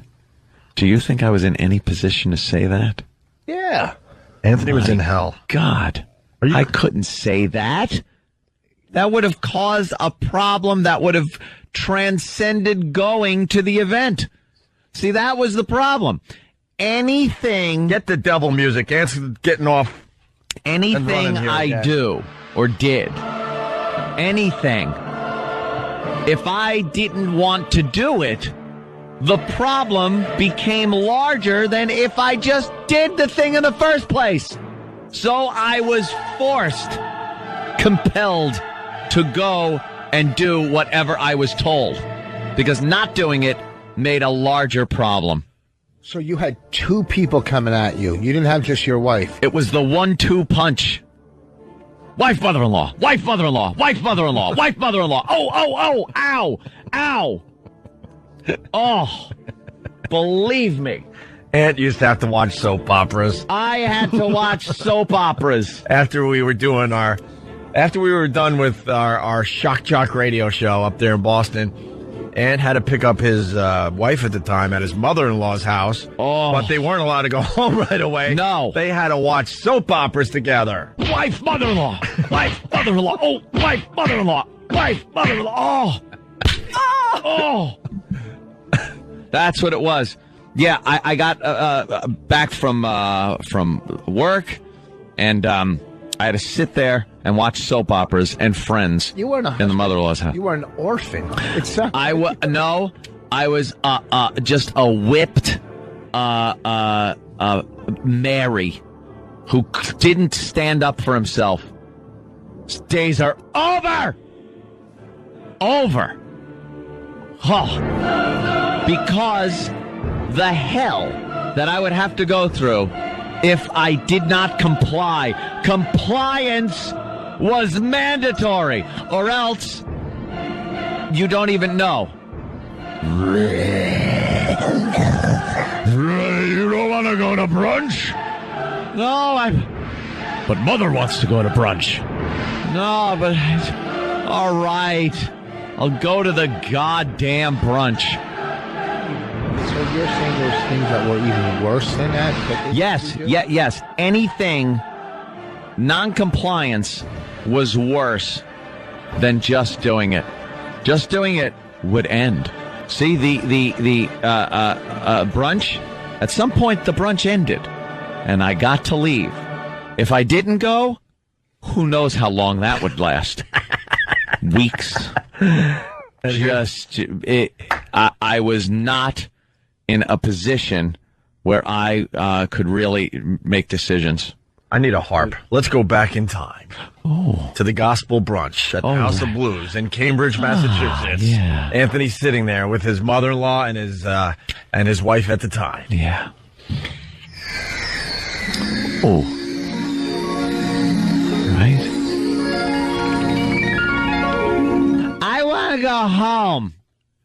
But you just got there. We just got here.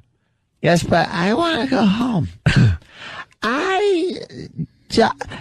Okay, one more mimosa, and then I'll go home. Yeah, but I'm driving, and we just got here and stuff. Mom wants to go home. Okay, all right. Let me finish up the Bloody Mary, and No, I won't finish the Bloody Mary. You're right. You're right. I will just leave. We will just go home. We will drop off Mother, and then we'll come back. Who cares? It took us 40 minutes to get here. We've been sitting here for 15. He wants to go. Rich, you have no idea. I lived alongside this man through this time. When I flipped out, was in the psych ward. Dude, our favorite. Oh, sorry, I didn't mean to interrupt you. Go ahead, Rich. No, I want to hear this. Yours has got to be better. No, not necessarily. When I flipped out in the psych ward, I was like 21, or 22, and then I came out, and my friends go, he needs a trip to Florida. So we drove all the way to Florida, and I was on all kinds of like Thorazine and Haldol, and we get down there, and I wake up, I go, I want to go home. Oh, no. Turn around, go back. We slept. Yeah, I went through that a few times. I got home. I went back and did the Thorazine shuffle in the hospital. All I do is do laps all day. We're watching Days of Our Lives. Ow, okay, all right, I'll stay. We're watching Days. All right, Days of Our Lives is over. Can we leave? General Hospital, you taped it? Oh, God, oh, jeez, oh, ow, all right, I'll stay for that. I'll stay. All right, wait. Oh, go ahead. Friends? Do you think when you're watching Friends, I could go, oh, no, okay, I'll go, ow, but our house is a mile away. Can't I just leave? No, stop it. Okay, I'll stay. And you got to add this to the equation. Aunt's wife at the time didn't drive, so Aunt had no choice but to wait until she was I had to wait with the until car. she was ready to go home from her mother-in-law's house. And, or her mother's. I'd already done my stint over there at the radio station, and it wasn't like just doing the radio show and leaving. We had hours of production afterwards that we used to have to do. That's what you do, especially when you're first starting out like me.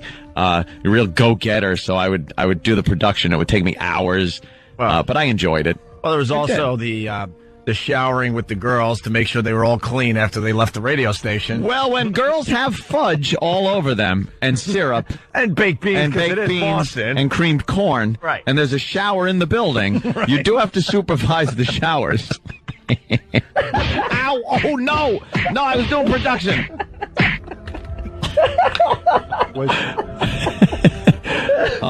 Dude, I found pictures of that, by the way.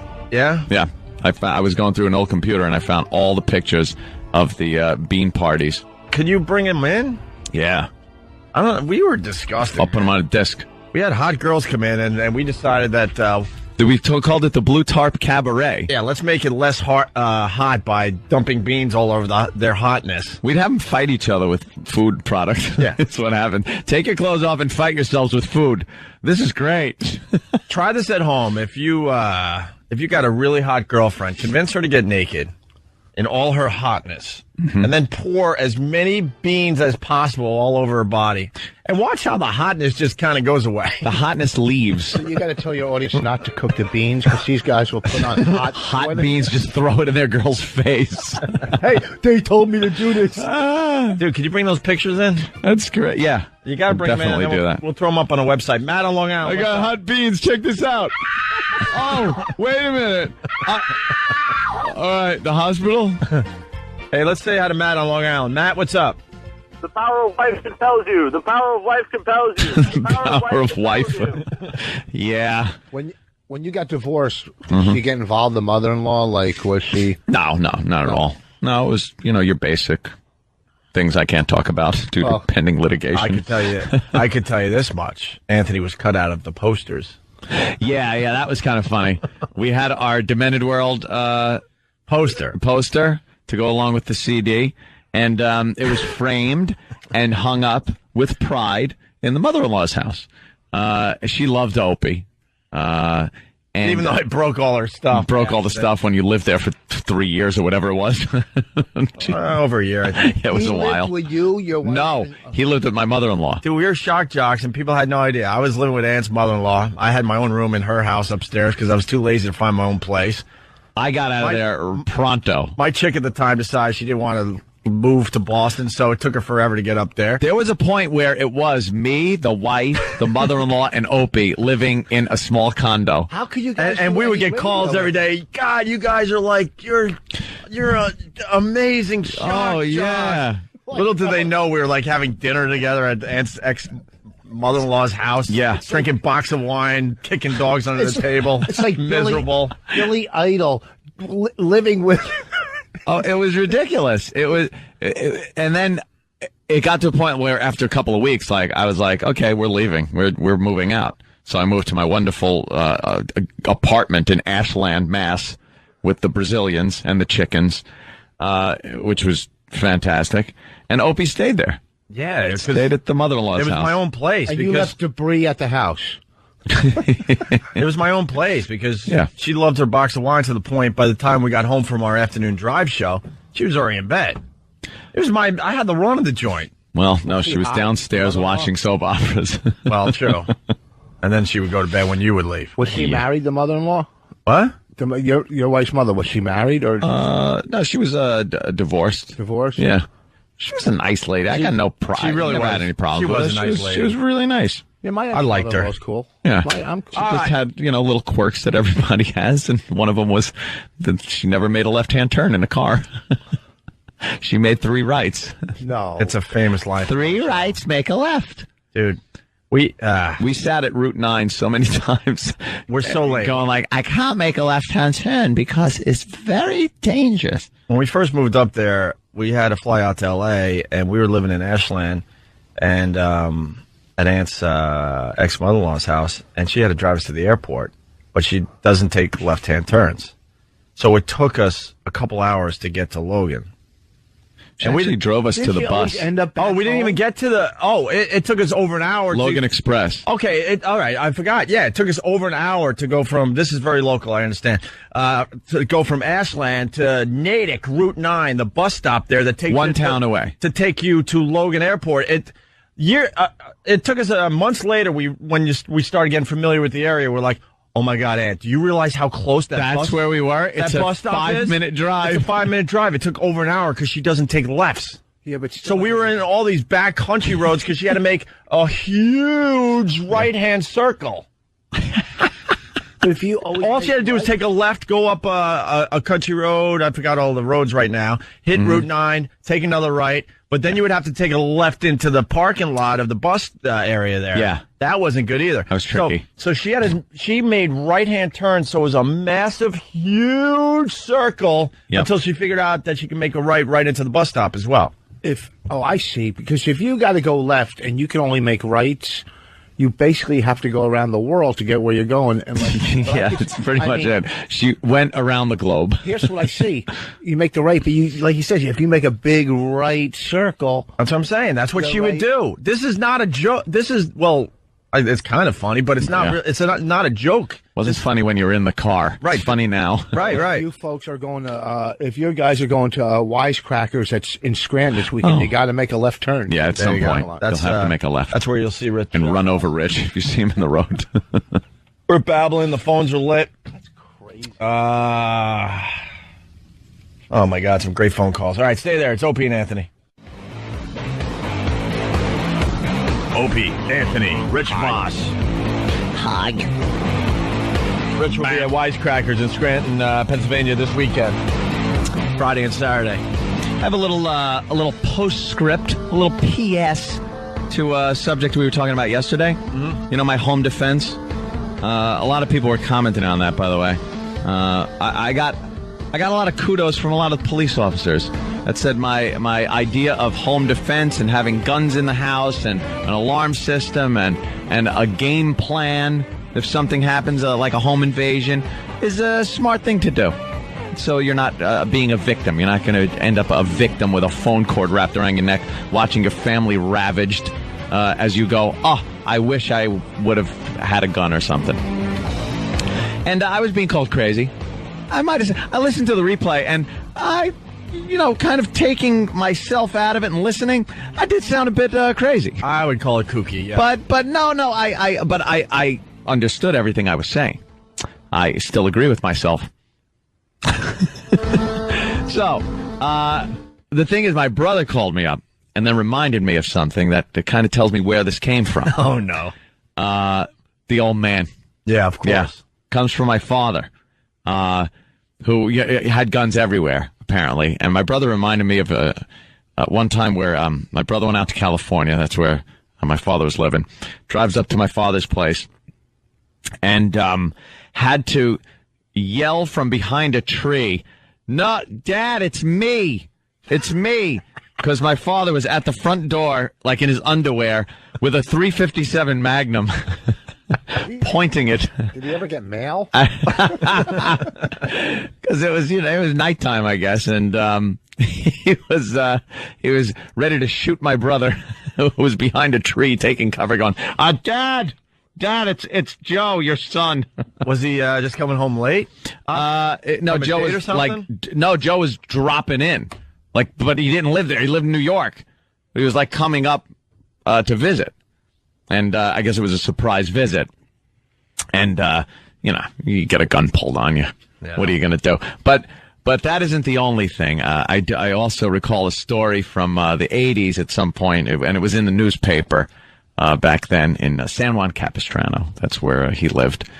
Apparently there was this crime spree going on, and he had guns everywhere, like in the kitchen, in the bathroom. So anywhere he was in his place, he was within arm's reach of a gun. And one night, a gentleman was prowling about. And Dad went outside with his .357 and held the guy there on the ground until the police arrived. And when my brother was telling me the story, I was like, I could just imagine the guy on the ground thinking, what's worse, being here with this guy holding a gun to me or the police coming? The guy was probably wanting the police to come so bad, because I know what my father was probably saying. The gentleman was an African American laying on the ground. And knowing my pop over the years, I could just imagine the verbal torture this man endured laying there as my father pointed a gun at him, waiting for the police to show up. Giving him choices. Oh, my God. Perhaps you can get up and try to run. It's laying on the ground and hear spray paint, a target being put on his back. Yeah, exactly. Like you picked the wrong effing house. Mm-mm. A gun in every room. Yeah. Wouldn't a good security system, you wouldn't need a gun in every room? He's got all that. No, the security system. Well, me, I have a security system. Ant's got it all. My father didn't. He didn't care. He'd rather shoot somebody. Say they cross your moat. Say they get over the moat. And then through the security over the system. barbed wire. Yeah, we talked about it yesterday. Yeah. I would just open fire. Yeah, he's got many levels. Let's say someone comes in the house, they're getting shot. Speaking of things we did yesterday, Anthony, we got Annie back from Queens. Ooh. Annie's 42, Annie? I'm not going to tell you my age. Didn't you tell us yesterday, or am I getting you mixed up with somebody else? Well, I lied. Sorry. Yeah, you did. You did sound a bit older than 40 something. Oh no, I'm in my 40s. When you graduated high school, Annie, I'm in my mid 40s. I like this Annie woman. She's a dreamer. She believes that she can find. I'm not a dreamer. She believes she can find somebody. I change diapers every day. Okay, I'm not. Remember what she does now. She talks over everybody. Yeah, she does talk over everybody. You change diapers for a living? Apparently, yeah, it's become that. See, we'd like to kind of we'd like to let the listeners in on who you are, because it's kind of a new audience from yesterday, so maybe Ope can kind of fill them in. So, but you need to shut up while he does that. Right. She's a dreamer, Rich. She wants to be married and in love and have a very healthy relationship. She hasn't been able to find that, so she has never been married. But she's trying to find her man online. And she's had over 50 dates in the last year alone. Yesterday, she told us that a 70-year-old married guy was hitting on her online the other night. And now she's back today. Right, Annie? Right. So what do we got? Well, I wanted to get your opinion. I spied on someone on the internet, and I found out that he's gay and not gay. He's apparently bisexual. I spied on him because he wanted to take me out, and he was like pressuring me for intimacy. Excuse me, and I wanted to know who this guy was, and he, in AOL when you highlight someone's screen name. You see the chat room. Oh, come on, stop with the music and the drama. AOL, go ahead. Something that most people haven't used in 5 years. This music is freaking me out. All right, go ahead, Annie. Okay, when you highlight someone's screen name, hello, ladies, you can listen to this and just spy on these guys and see which chat rooms they're in, if they're gay or not. Okay, when you highlight someone's screen name, you can see which chat room they're in. Okay. So I accidentally one day, my cursor was on his screen name. No, accidentally. Let's be honest. It wasn't accidentally. Of course you did. Of course. Who do you think you're talking to? You're a snooper. No, you're one of those snoopers. Let me explain. But wait a second. How could the music freak you out? You went on 50 dates. I didn't know this. Initially, oh, come on. Don't crack on me, okay? I have my own show, too. Oh, yeah? And I was going to invite you on my show. It's the Anthony Spano Show. And my name... Annie is, I told you real quick, my name is Anthony. Are you blonde? Of course, no. Well, I used to be. You need like a little crash course to pronounce. Today was the day I was thinking we were going to have one of those perfect radio shows. Perfect show. We were almost there. And that's why we weren't going to talk about it. No one was talking about the perfect show. Right. Yeah, so now as not to jinx it. Once again, now we have to acknowledge that. Once again, we're going to fall short. We missed the perfect radio show. Everyone down the hall today, oh my God, you guys sound great today. The natural chemistry. But no one was going to say that we were having a perfect show because you don't want to jinx it. We were all feeling it, though. Yeah. Like today's the day where we go, wow, not one bad break. During commercial breaks, no one would talk to us. We'd sit there, elbow in the ice. Right. Just kind of sitting it out and waiting. And then what happens? We give up a bloop Annie. Yeah, it wasn't even a home run or nothing. No, it was just a bloop Annie. We could have easily fielded this ball, but right over the short's head. We got lazy. We got lazy. We did. I could have been involved in a perfect radio day. Yes, you could have. Yeah. Unbelievable. Yep. Yes, you could have. Come on my show. It's public access. It's the Anthony Spano Show, and all of Queens will see what you guys look like. Yeah, everybody. I think a lot of people know what we look like already because we've been on national TV, Annie. Annie, are you a hottie? Tell the truth. What? Are you hot looking? I used to be. Actually, I used to be with a modeling agency in Greece. I know, you said that. Annie, I think your time Ravel? is over. It's an old model company. Let me tell you about this guy. All right, so you snooped on the guy. You saw him. You snooped on the guy. You saw him in a gay chat room. Dumb joke. How did you not quit? I know. Yeah, excuse me. Okay. Wow. We don't even have a one-hitter anymore. We got to, just hang in there for a win. We got to hang in there for a W at this point. I mean, because even a one-hitter is pretty impressive. Thanks for calling in, Mush. At the end of your career, you can say, hey, I had 3 one-hitters. That's pretty impressive. Yeah. Now we're in trouble of losing this game. What happened? Answer the question. Was what I did wrong? I don't think you should be snooping, but whatever. So, all right, he was in a... I found out that this guy's having unprotected sex with men. Uh-huh. He wants, apparently, he was trying to bed me. And I find this out. Was it wrong that I spied? Are you insane? Of course it's not wrong. You should just spy on him as much as you want if you're thinking of bedding him, as you say, bedding him. And if he's having unprotected sex with men, perhaps you ought to really think about it. Yeah, I guess in the end, it's good that you found out. Great. Well, I agree. Well, have a great day, and maybe... How about, Annie, how about you stop trying to find, your husband online? Yeah. And you're not even doing the way most people are doing through Match.com and all these dating sites. You're going into the world of AOL to try to find your husband. Craigslist. I'd like to thank Craig. I think he's great. I love Craigslist. It's wonderful. Oh, Jesus. That's all I know about Craigslist is what Jimmy used to get off of there. Craigslist sounds like a dangerous place, too, according to Jimmy. No, actually. How about you go to Match.com? How about you go to a coffee? Out. How about you go to a coffee shop? How about you join a bowling league? You sound like now. You sound like a bowling league broad. Yeah, join a bowling league. Your 64th date cuts your tongue out. How about that? And those bowling shirts cover up a world of hurt. It's perfect for you. Perfect, I say. How much do you get? Do you make a lot of money with your internet radio show, or do you do it as a hobby? No money. All right, Annie. Well, all right. So you're still on the hunt. Yeah. Good luck to you. On the hunt? Yeah. Yeah, we said hunt. Rob, Jersey, what's up?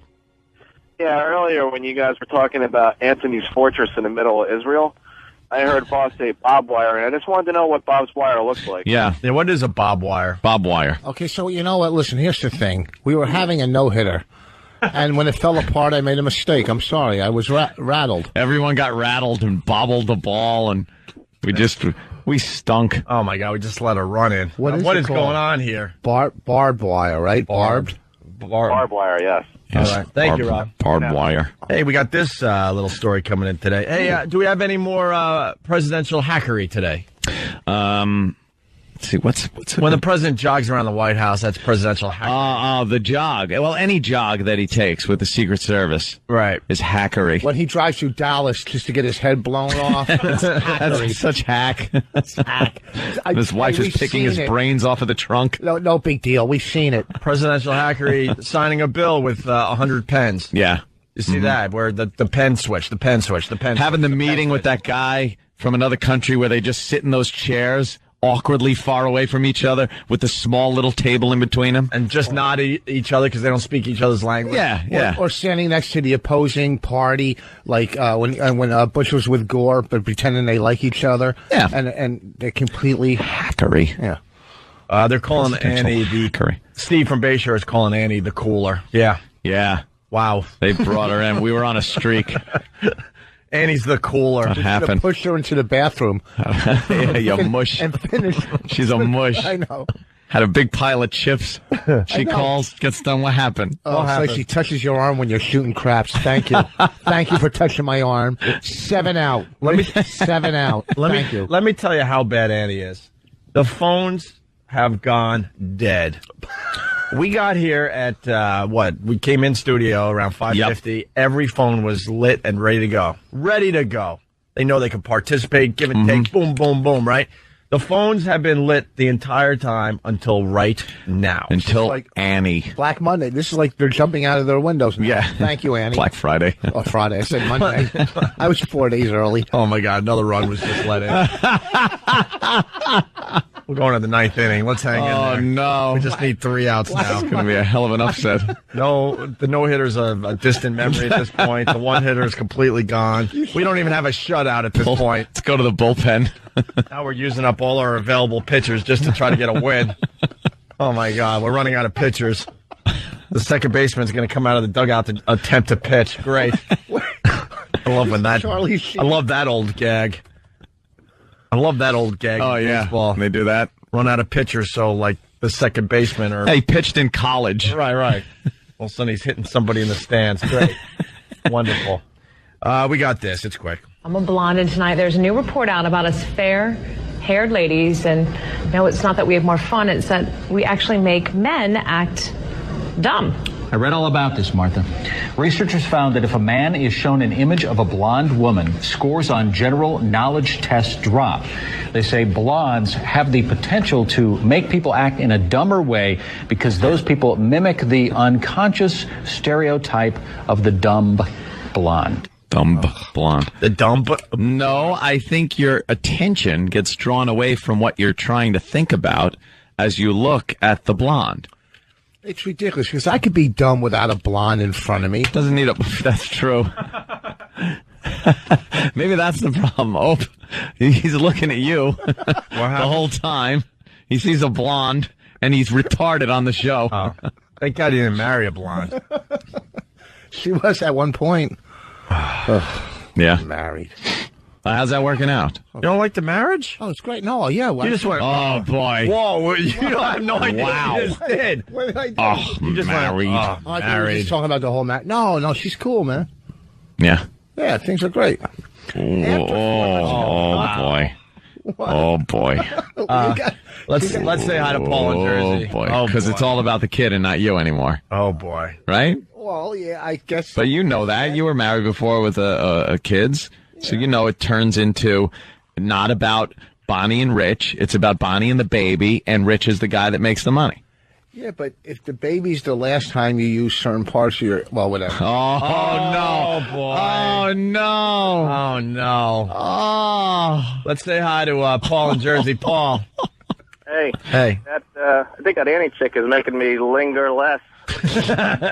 Linger lesser. Linger lesser. I want to say hi to all my lingerers out there today. Let's go to Annie in Queens. Annie. What? I'm back. Oh, Christ on a pony. Could you not be back? You said your phone lines were, I wanted to help you. You said your phone lines You're were not. Don't you understand what you helping. did? No, well, I'd like to interview you on my show. About You don't have a show. About what? I have a show. I have a show on public access. Public access? Yes, that's why I'm not making the money you're making. No, we're not How talking. much are you making? Because I'd like to one day make some money. It's not about what anyone is making. It's about, you're doing what Sandy Kane does. No, I'm going to get advertisers. You know, I'm going to get people, maybe Viagra. No, I'll tell you exactly who I'm going to get. Copaxone. Because I have multiple sclerosis and I inject myself. Oh, you got MS, huh? Oh, hold on a minute. Wait a minute. Annie, what? Yes, it's true. And Wait. What do you... Hold on! Hold on! Yes. What is wrong with you? Multiple sclerosis.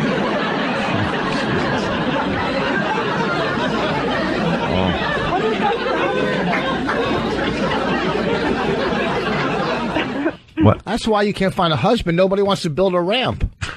Oh, really? Can you, Anyway, can you get around? Yeah, can you get... Of course I get around. No, I mean, do you need assistance? Show over there. I get around. Do you need assistance? Crutches? Wheelchair? Yeah, she doesn't. Obviously, it didn't affect her mouth. Yeah. Can you think of one person on this planet that says, hey, let's get home so we can listen to Annie on public access? I couldn't even imagine what person would My ever... name is not Annie. Whatever your Whatever name it is. I That's couldn't my even... alias. There's nobody... Nobody could possibly go, hey, you got to hear her on public access. Let's just spell out my name first. A-N-T-H-I. T like in Tom, H-I. I'm C-Spanos. Oh, Auntie? All right, what do you talk about on your I show? have to give you a lesson how to say my name. That's why I say Annie. What do you talk about on your show? And please send us... Two shows. And please send us a copy. Okay.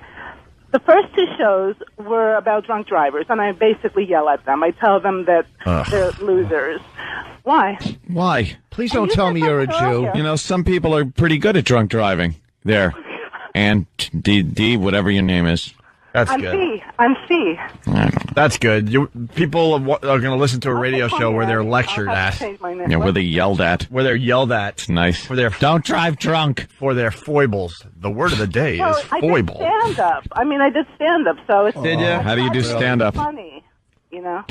How long did that career You last? do hunch over. The next show is going to be Hunch about- over comedy. That's weird because nowadays you do sit down. Oh, stop! That's so mean. And the next, All right, we got to take a break. We're getting ready to play What Did We Learn on the Opie and Anthony Yeah. show.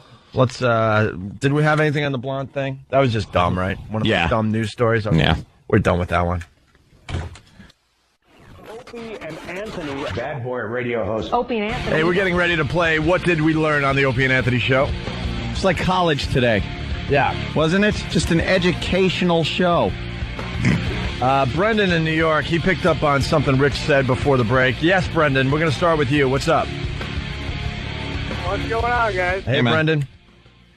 Dude, I just want to say one thing. I learned a lot, and that is never, ever date someone with MS, because I can't even build a birdhouse. How the hell am I supposed to build a ramp?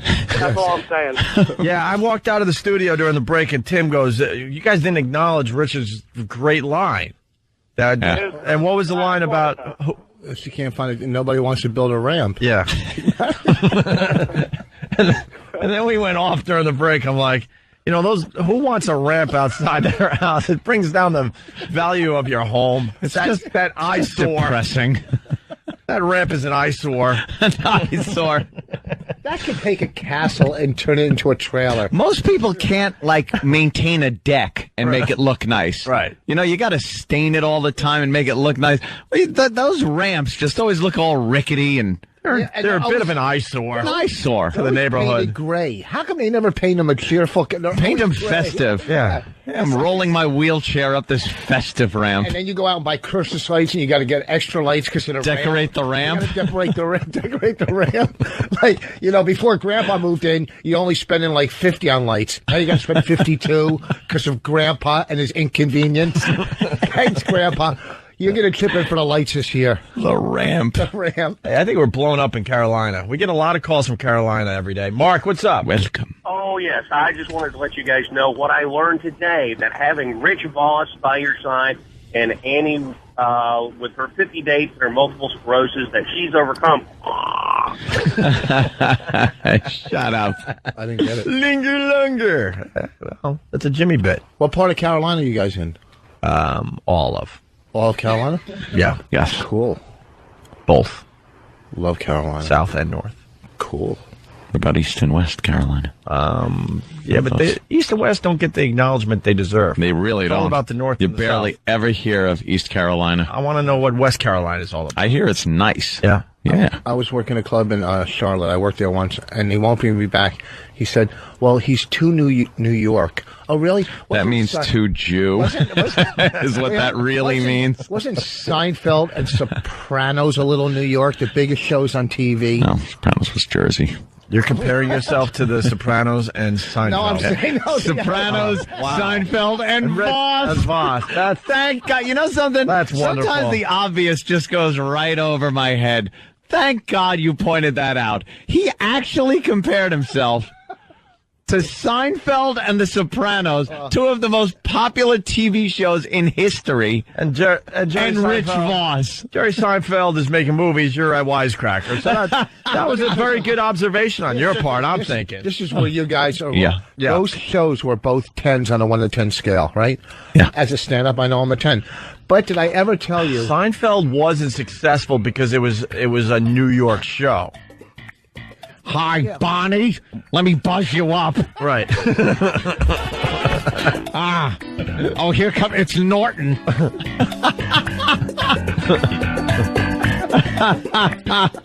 Yeah, it was... Hello, Bob Kelly. It took place in New York City, but it was successful because so many people from all over the country could relate to the show and the things they were talking about. I don't want to look like a pirate.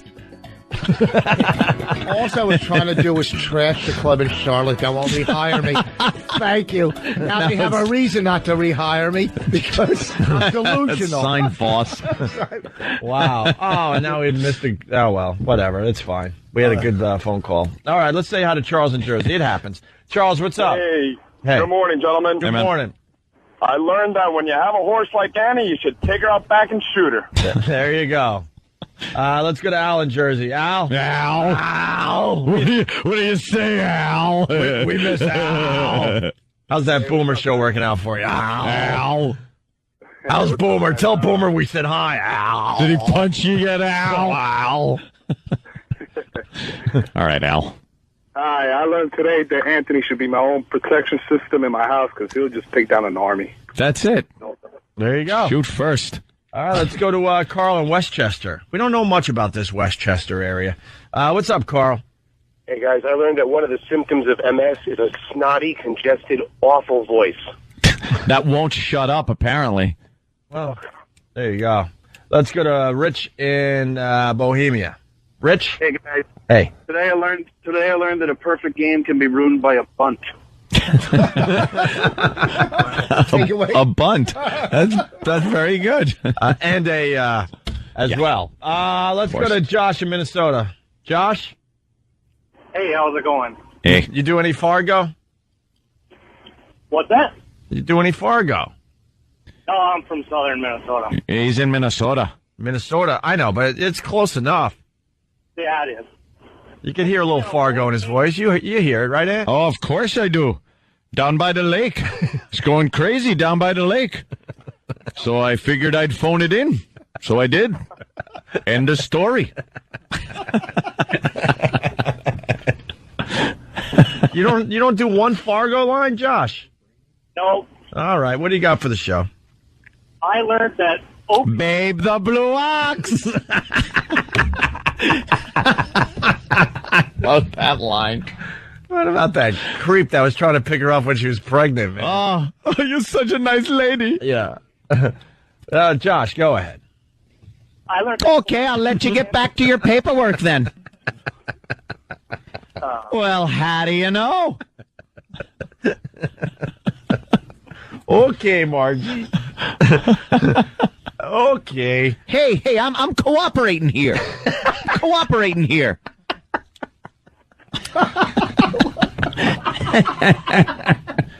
I love that. You see William Macy's face. Oh, William H. Macy's face, and he's like, yeah, and he's pained. He's just, I'm cooperating here. Okay, I'll count him myself. And he's like, yeah, just a minute. When the cops are, he's crawling out the window in his underwear. Oh, what the heck do you mean? It's my deal, Wade. Yeah, these are some sweet numbers. Yeah, but it's my deal. What kind of finder's fee you looking for? Finder's fee? I love when he goes home. He's downstairs and his kid is calling. With the dead father-in-law's in his trunk outside. Right. And his kid goes, Dad, yeah. Yeah. No, I think I'll go to bed. One of the greatest characters ever. Oh, it's classic. He's just in a world of trouble, and his kid is just yelling for him, "Hey, Dad!" Yeah. I'll be right up. It's so hard to have a kid have to murder someone. You're gonna call Dan Grossman? No, I think I'm gonna go to bed. So you married old son of a Gunderson. Yeah.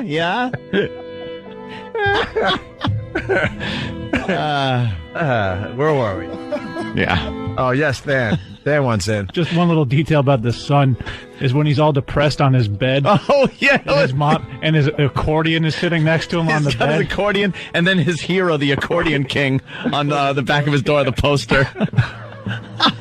And with that, we lost our Minnesota caller. Oh, Minnesota damn. friend. Sorry. Hey, man. I'm cooperating here. Cooperating. His face was so pained. Oh, they got me. What about Buscemi with the taking care of it here in Brainerd? Yeah, we could take care of it right here in Brainerd. Right here in Brainerd. Figure we'd take care of it right here in Brainerd. I got shot in the face. I'm taking the car.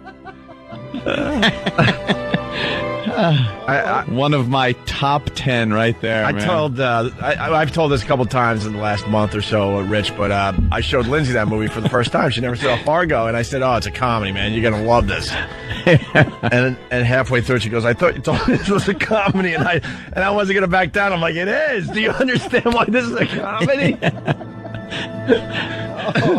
When Buscemi's with the hooker too, and she's just gone, yeah. Okay. What do you got for me? What do you got? Right. Yeah, With that awful Minnesota accent. What do you got? Oh my God! Oh, what a great... I think the part where she goes, "I thought it was a comedy," when is it Buscemi walks around the side of the house, right, and his friend there is like. Put him in the wood. Yeah, no, it's Margie walks. Oh, Margie, that's right. Yeah. You're right. And the leg is sticking out of the wood chipper, and he's just jamming it in, and there's just blood mist all over. It's like, wait a minute, this is a comedy? I'm like, yes, that's hysterical. Look, there's a little sock on the foot. I could talk comedy. She points to her badge on her hat. Right. There are movies I find hilarious that aren't supposed to be hilarious. The other one is about Schmidt. We talk about that one from time to time. Oh yeah. That made me laugh so I got yelled at a movie theater and a ton of dirty looks because I would go to the movies during the day with all the old Bettys and stuff, and I thought that movie was hilarious and I couldn't help it. I had to openly laugh in a theater. I rarely do that, and people got so mad at me. That same thing happened to me at Schindler's List when the kids were crawling out of the toilets. Right. I just started cracking up. That's hilarious. The mistake they made. I had a soda thrown at me watching Titanic. I was laughing as the people hit the propeller. That's E-Rock? Yeah. That's not nice. Girl jumped up and threw her Sprite right at my chest. Get out of here. got all mad. Yeah. Well, with About Schmidt, I mean, it's just one horrific thing after another, after another, Gotta after laugh. another. Then he's on the road, and they set up the scene by saying that he stopped by his boyhood home. And I just started laughing because I know that it can't be good. And then when it turned out to be a tire store, and he's trying to figure out where his bedroom was. He's walking in the tire store like, I think this was my bedroom. I think this is where, and there's just radials on display. That's the point of the movie where I couldn't take it anymore. I was openly laughing like, this is hilarious, how ridiculous this is. We get it. The guy is in a horrible spot in his life. Rob, Long Island, what's up? Hey, what's up? Yeah, I learned that if Michelangelo was a homo, he would have spent 10 years on his stomach. Painting the floor. That was great. Tim wants to use that in our promo today, but it's a good one. But that ain't happening. Oh no, that's too bad because that was a good one. That was a good one. Cooperating here.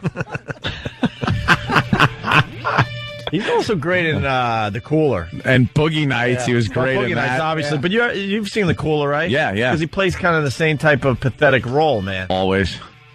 Where he was just used by everybody in the movie.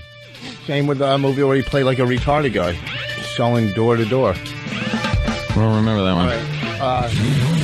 Scranton this week. Wait. When Alec Baldwin punches the pregnant chick in The Cooler, right? Yeah, that is hilarious. E-Rock is pointing out another hilarious scene. Did you laugh at that one, too? Oh, my God. Yeah. The Cooler is such an underrated movie, man. That movie was really good. Alec Baldwin was amazing in it. He was amazing in it. William H. Macy, William H. Macy was amazing in it. And a lot of people, we do it every time. Fargo, Minnesota. Oh, punches the pregnant. Yeah, that's what we just. Yeah, okay. I didn't hear it, but I read it. Sorry, I'll listen to the replay. Oh, no worries. People get confused because someone on his feedback, Fargo, Minnesota, or North Dakota. Yeah. To us, it's close enough and gets us going with the Fargo crap. It's just anyone with the accent, right? Which is the It's close enough to sound like you're in Fargo. Yeah, that's all we're getting at. It's close enough to the Blue Ox. I heard the Blue Ox. I heard the Blue Ox went down last week or something. Really? Like the thing broke or something. Oh no! Have to fix that. All right, I guess we're out of here, huh? Rich, I'm sorry. Get your plug in. Wisecrackers. Wisecrackers, Friday, Saturday, Scranton. And also this Thursday at Mighty Joe Young's in Westchester, White Plains, Mighty Joe Young's. Where's that? Thursday. I think it's in Westchester somewhere. Mighty Joe Young's. And then Friday, Saturday, Scranton, PA. Rich is hilarious. Make sure you check out Rich Voss if you haven't yet. All right, cool. All right, guys, we're off to XM. Have a great day. And here we are, XM Satellite Radio. Ready to broadcast. Wow. My headphones were up to 11. Time to get dirty. You dirty boys. What were you guys talking about as I was walking in? Guys had me laughing. Van and Travis. Trading little stories about when you say the wrong thing on the phone. This usually happens when you're younger, when you're in your early teens or maybe 12 or something like that. And you're talking to, let's say you're talking to your father, and you say, all right, baby, because you're used to talking to your little girlfriend, and you call her baby. I was 26. This was like a month ago. Get out of here. So you said, I love you, baby, to your dad? And then I quickly covered it up. I was like, daddy, baby daddy. Baby daddy-o. And then had one with his friend. Yeah, when I was like 12 or something, I was making plans with my buddy. I was like, all right, so I'll see you tomorrow then. He's like, all right, cool, love you. Did you call him out on it? Yeah, I was like, you what? You what? He's like, I thought you were my mom, which I don't know what that says about me, but that is really bad, yeah. Such a commitment. Embarrassing. I remember as a kid a couple times in like the department store in Macy's when you're little and you're with your mommy and you think you're walking next to your mom and you reach up and hold her hand and it's somebody else and you just I used to freak out and of course start crying like the big baby that I was, but I grabbed like a stranger's hand and a lot of times they'd be like, hey, what are you doing? And at other times they said, "Whoa, this is my lucky day." Yeah. We were in I got an 80-pounder. We were in a Dunkin' Donuts, and a song came on, and Bonnie thought I was next to her, and she leaned her head on some stranger's shoulder and started singing it, thinking it was me. Oh. Just some guy next to her, and she was so uncomfortable. Oh, well, that's embarrassing. And when you give the wave to someone, you think it's someone you know, and it's not, and then you got to cover up by like scratching your head.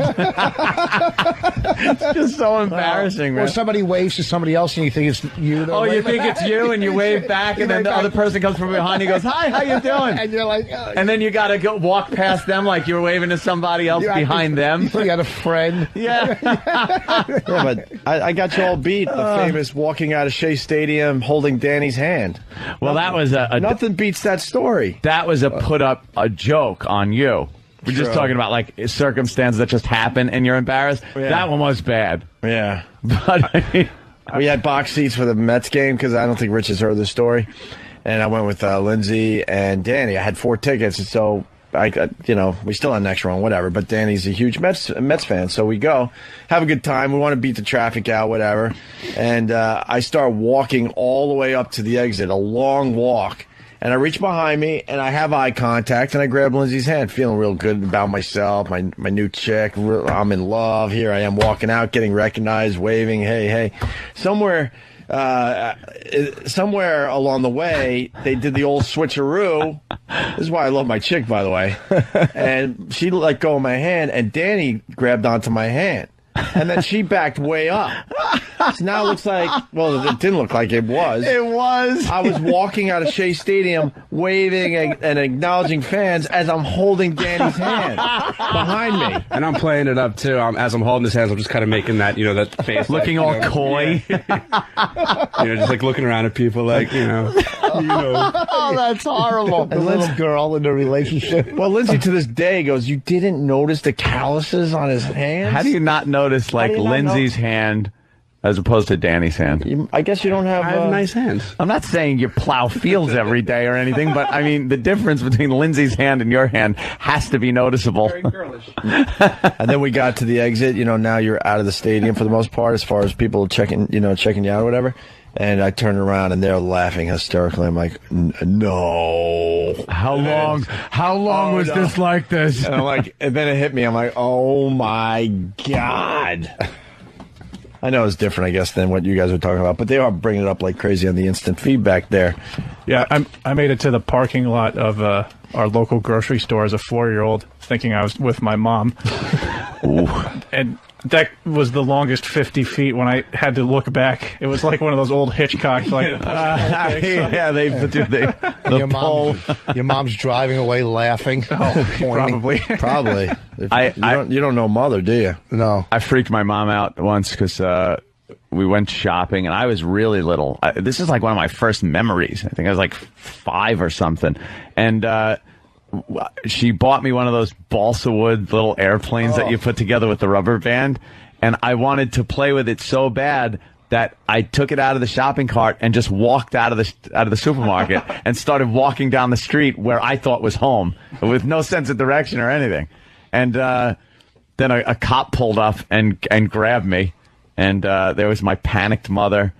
In the car? running up to the car. Oh, okay. 'Cause I guess the cop was right outside. She went, "My son is missing," and he went and looked around and found me. How far were you from home? Like 2 houses down? It was probably really close, but to me, it was like it was a journey for a little kid. But I wanted to play with that plane, and then you know what happened because I ran away? I didn't get the plane. No, no. She took the plane away as punishment for running away. And what did Dad say?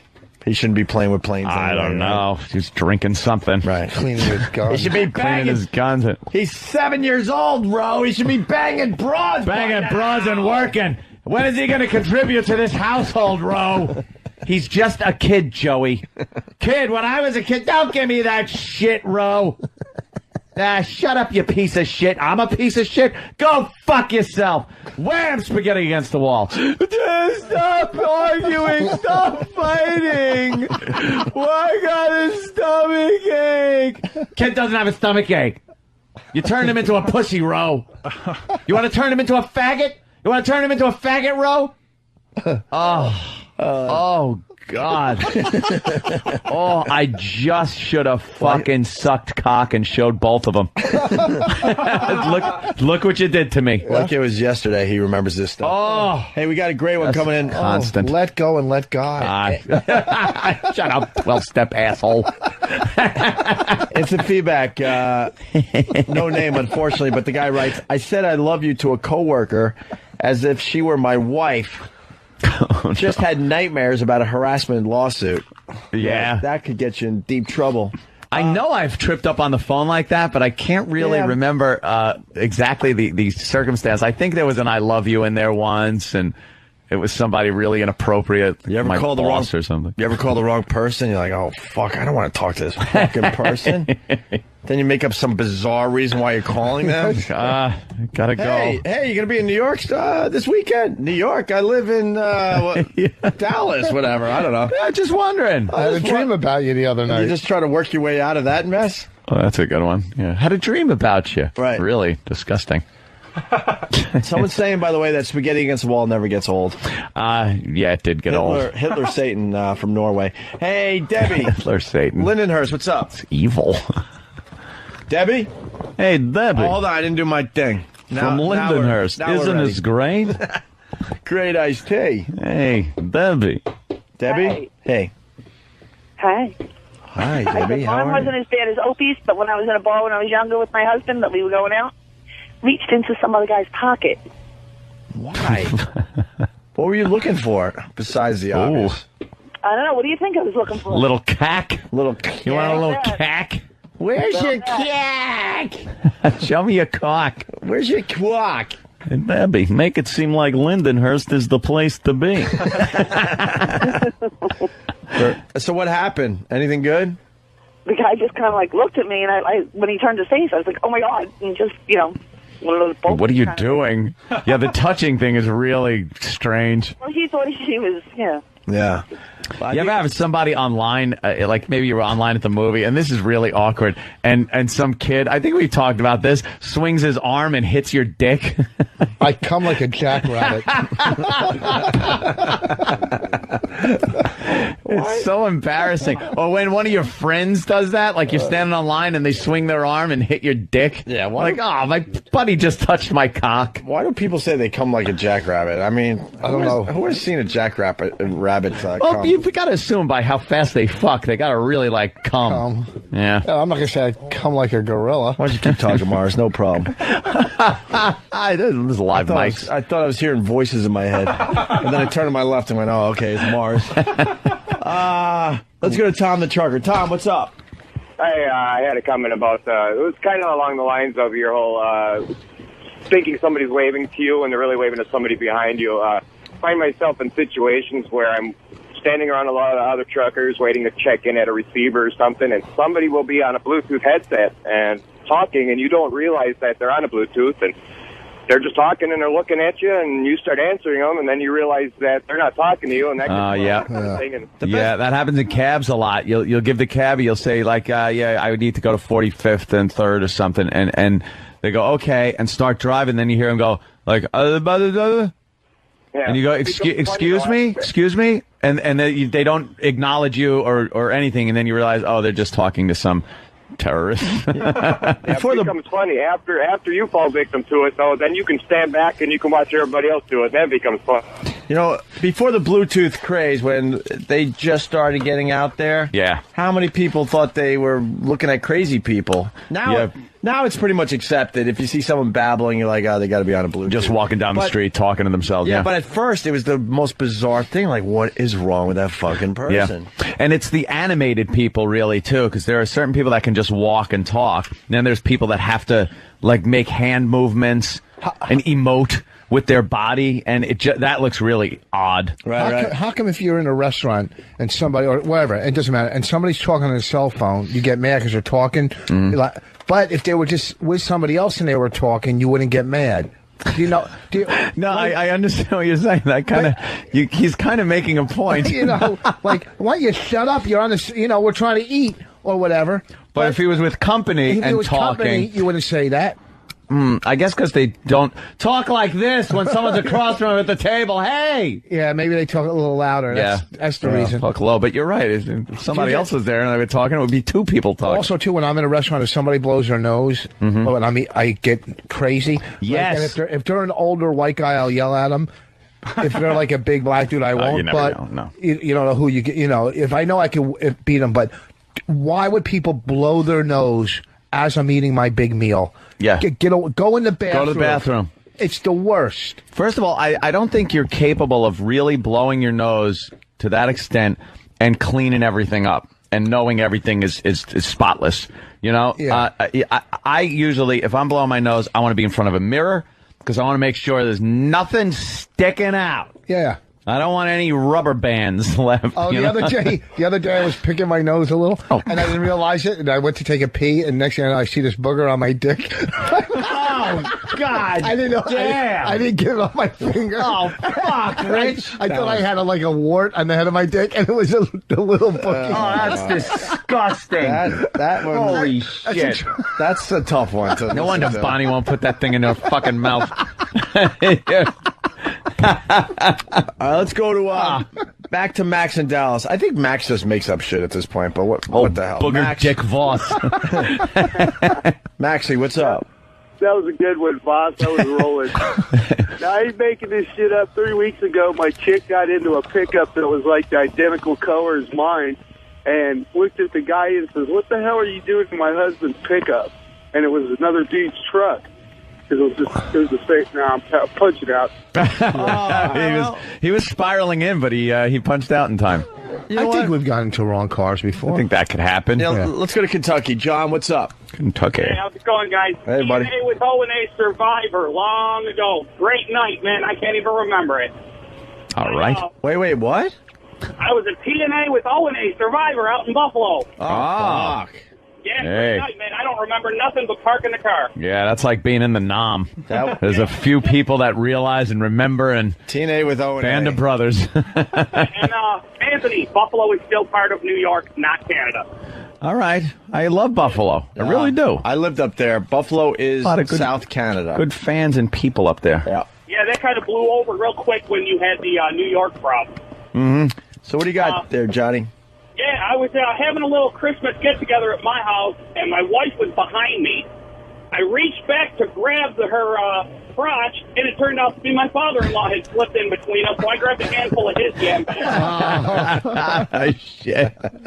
Watch out, guys. That's pretty good. Okay, let's get cigars and scotch. Cigars? I'm sorry. Why are you laughing? That was funny. Yeah, like grabbing your father-in-law's crotch. Oh, I know what I It's do. a big handful of father-in-law balls right in your hand. Nice, right? Nice. That's what he Hot. says. That's what he says to you. Nice, Nice. right? Thank you, son. I knew it. I saw it in your eyes. I might have told you this. Let's say we lose the dead weight and get this party Get started. rid of that gal. Cock block.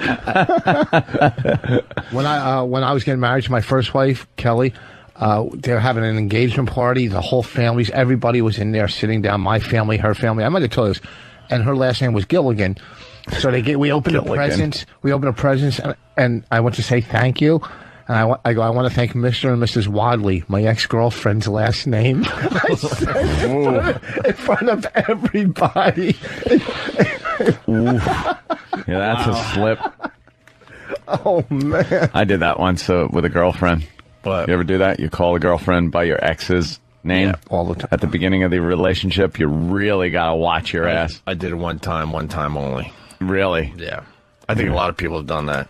Yeah, that's a bad one. I think a lot of people have done that, but they're not really willing to admit it or talk about it. It's because it's such a traumatic experience. It's really bad. But that one's one that you just like, oh, you got to just profusely apologize. It's just, oh my God, I'm sorry. Oh my God, I'm so sorry. What do you do first? Do you apologize or wipe her face off first? Which one do you do first? No. God, oh my God, you say that during like sex? Or... No, not during sex. No. Never. I've never done that during sex where you say the wrong name. Why, have you done that? No. But effing like way. you just walk in, you're hanging out, and then you go, oh, and then you say a name and go, oh, fuck, that's not who I'm with right now. I did it one time during sex, and she goes, "Who's Frank?" Rich. Yeah, I've mentally rehearsed my naughty talk because I was like, all right, you're probably going to say the right name, but let's just go through it. Yeah, exactly. One time in your head. You do not want to slip up, man. Oh, hey, let's say hi to awful. There's some great ones coming in. This was just such a throwaway thing that happened as we were setting up here, but the phones, you guys got them ringing. Cigars, go ahead. I'm sorry. Getting back to you here. I was at my mother-in-law's house, and I came up behind what I thought was my wife. Started doing a two-handed shoulder rub, got my mouth right next to her ear, did a creepy little turned around, it was my sister-in-law, like a kick in the chest. Oh, wow. I can't explain my way out of this. They don't even have the same hair. What are you doing? And I remember another one. Okay, Thanks, cigars. I was in a movie theater. My girlfriend couldn't make it to the movies, so I went with my brother's girlfriend. And we were just sitting in the movies, watching the movie. And at one point, just unconsciously, I reached over and put my hand on her thigh, and just rubbed one rub. And then I looked over, and she's looking at me like, "What the fuck?" She's got a "What the fuck are you doing?" face on. I was like, "Holy shit, I'm so sorry. Oh my God, I didn't. Because I was going to go with my girlfriend." I felt like such an ass, turned completely fucking red. I think your brain just lets its guard down every once in a while. Yeah, it was one of those natural moves. Like, I'm watching the movie. I really just thought I was with a girl. It was my girlfriend. I was supposed to be there with my girlfriend, so I just kind of whomp. Explain the cock and the popcorn then. Yeah, that's just mandatory. I do that no matter who I go to the movies with. Here, Mom, have some popcorn. I don't even have to go to the movies. I just carry popcorn with me. Do it at home. Doesn't matter. Children's hospital. Wherever. Let's go to... Do you have change for... And, hey, you want some popcorn? Popcorn here? Let's go to Newburgh. Newburgh, what's up, Mark? Hi, good morning, guys. What do we know about Newburgh? I don't know. What is Newburgh known for? Is Newburgh trivia? Yeah. Used to be known for a lot of crime. Yeah. The Nuremberg trials. Oh, no. Not Nuremberg. Oh. Newburgh. Like, my hometown is Centerport. Mm-hmm. Not much to know. Maybe old fishing port. A lot of clamors in Centerport. Mm-hmm. What can you tell us about Newburgh? Not a whole lot. You had that bridge that leads to the prison. That's correct. Well, oh, look at this. Rich Voss knows a little bit about Newburgh. What bridge and what prison? Newburgh Beacon Bridge. Newburgh Beacon Bridge, and it goes right past two of the biggest. On each side, there's like a prison on each side. They're unbelievable. You can pull over and just stare at them all night. That sounds like a hell of an evening. How bad do you need cock? These are remarkable prisons. I mean, they look like this big mental institution prisons. Yeah. Aren't they big? What ones are they called? I have no clue. Yeah, all right. Mark doesn't want to talk about Newburgh. What do you got, Mark? No way. It doesn't matter. I just don't know a whole lot about the town I've lived in for 40 years. Anyway, I got out of the hospital. I had my hand in a cast because I had cut some tendons and ligaments. I had a prostate operation, so I had a colostomy bag sticking out of my cock. And unfortunately, I had my well pump had gone at my house. And I called all over the place looking for someone to fix it. No one could. And finally I find a plumber who says, "Oh, yeah, no problem. You sound like you're in a real tough bind." Well, can I make the obvious joke? Your well and your pump also was on the fritz. Correct. So I finally find a plumber that's willing to come up and do it. And just not thinking about it, I said, "Oh, man, I love you." And there was silence on the phone. And he's like, "Excuse me?" I said, "Oh, no, I'm just really happy you can make it." He goes, "Yeah, just give me a handshake, that's all." Wow, so you intentionally said it, though. Plumber, you love him. You were excited to see him. Yeah. Thanks, sir. Let's go to Carl in Jersey. Carl. Hey, what's happening? Hey. I was in the cafeteria lunchroom, and I was sitting across from a friend of mine. They were eating, and I reached down. I thought I dropped a piece of crumb on my shirt. I eat it, and I think to myself, I haven't been eating corn. Why does this taste like corn? And he coughs, and another piece hits me, and I look, and he's eating corn, and I guess that was his corn. Oh, shit. Oh. You ate someone else's spit up. Wow. Punch it out. Just the fact that he was going to eat his own food off his... Dude, where's my weed? Florida cops give out number to reclaim 60 pounds of pot. Look at that picture on MSNBC. To reclaim? Yeah, do we know a little why more would they about want that? it? Why would they? That's silly. Dude, where's my weed? Let's just a couple more coming in. Joe Curry had a real bad one too. Blankfoot. We were smoking pot and pretty stoned, and someone hawked a loogie on a chain link fence, and it stretched between two links on the chain link fence. And the guy that did it went, "Oh man, look at that Luger." He goes, "Look at that loogie or Luger, longer," whatever he said.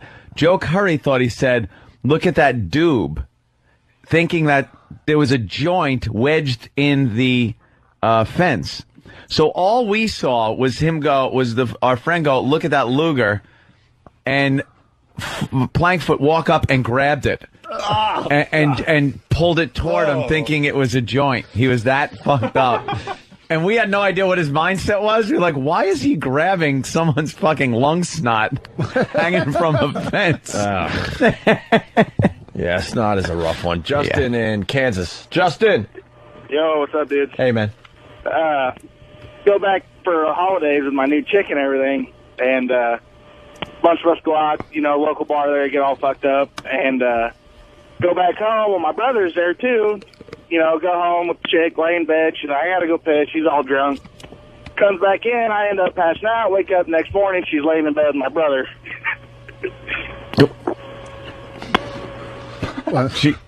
She's in bed with your brother? Yeah, well, she got all fucked up, got in the wrong bed, whatnot, and I'm punching out. Intentional, maybe? One time I was at the gym, and I was bench pressing. So I go to this guy, "Can you spot me?" Actually, I went, and a lunger flew out of my mouth. And he was and landed on his pants. And it's so embarrassing, like when you're cleaning your lunger off of some guy. It wasn't a big one. It was just a little flying mucus that came out of my throat from grunting. He returned the favor by teabagging during the next set. Push the weights back on your neck and fuck your mouth. Let's go to John in North Carolina. It wasn't at Attica. Speaking of Attica, John's got something for you. I think, I can't believe you let this one go by. Rich Voss with his hot prison stories. Now he's telling you where the hot prisons are. Yeah, where you can stand at night and watch hot prisoners. From the bridge, you got a nice view into cell block C. Yeah, what's that? You're obsessed with prisons, Rich. Oh, let's go to Jeff in Texas. Jeff. Hey, I had that similar mistake slipping up, telling people things on the phone. I left my ex-wife. We had to make the whole kid exchange custody thing, calling up to arrange to make that change, and I made that little slip up where when we were hanging up the phone, I go, "All right, I love you," for a habit of being married for 6 years. And I so you said "love you" to your ex-wife. So you looked like a douche. Oh, it was my choice to leave, so here I am thinking, oh, great, she's thinking I want to fix things now. Say, not you. Yeah. Yeah, oops, sorry. Anyways, punching out, guys, thanks. Thanks, sir. Chris in Carolina. We get so many calls from Carolina. It's time to acknowledge that. Chris, what do you got? Well, my brother and I had a boat, and we could actually stay out on it for the weekend. Our wives would go out, and we'd usually get pretty messed up, play cards, and the girls went to bed. And so I was turning in and got in the bunk where I assumed my wife was going to be and kind of spooned up. And, I was like, hey. And my brother's wife was kind of like, hey. So it was kind of an awkward moment where it was kind of like, well, do I go with this or not? And it was like, well, no, I better just get the fuck out of this bed. And nothing happened after that? Oh, fuck no. No, Jesus Christ. It was just like, oh, God, oh, God, oh, God, because that was not a good month.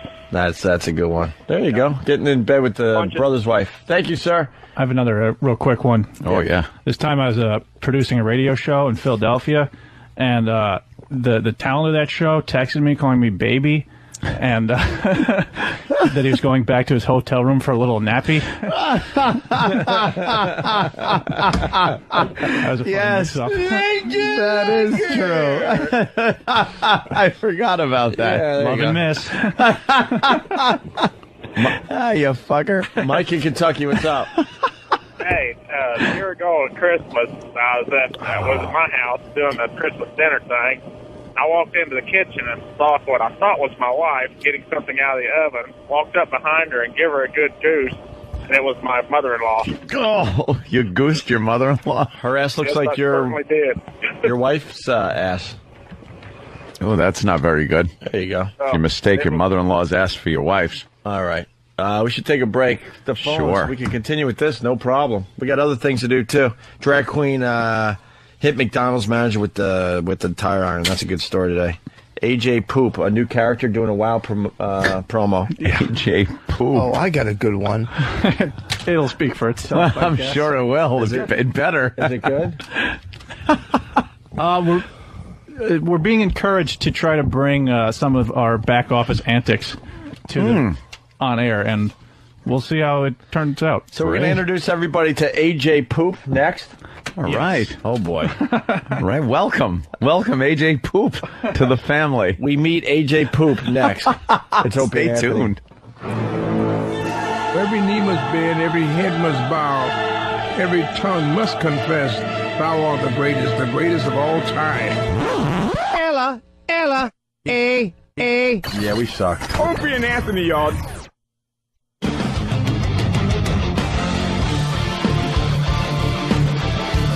It's the Opie and Anthony Show on XM Satellite Radio.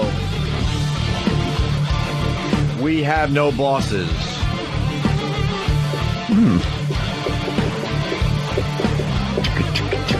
Henry Crinkley. Hendry. From Hopper Street writes, I'm a cop. You idiot. I'm working with a guy I hardly know. A chick is walking towards us smiling. I say to him, I wonder what this ugly cunt wants. No. He proceeds to tell me it's his girlfriend. Ow. Is that the one with all the shit in her face? That's my wife. Hey, we got to meet AJ Poop, but we can't blow off Jeff in Middletown.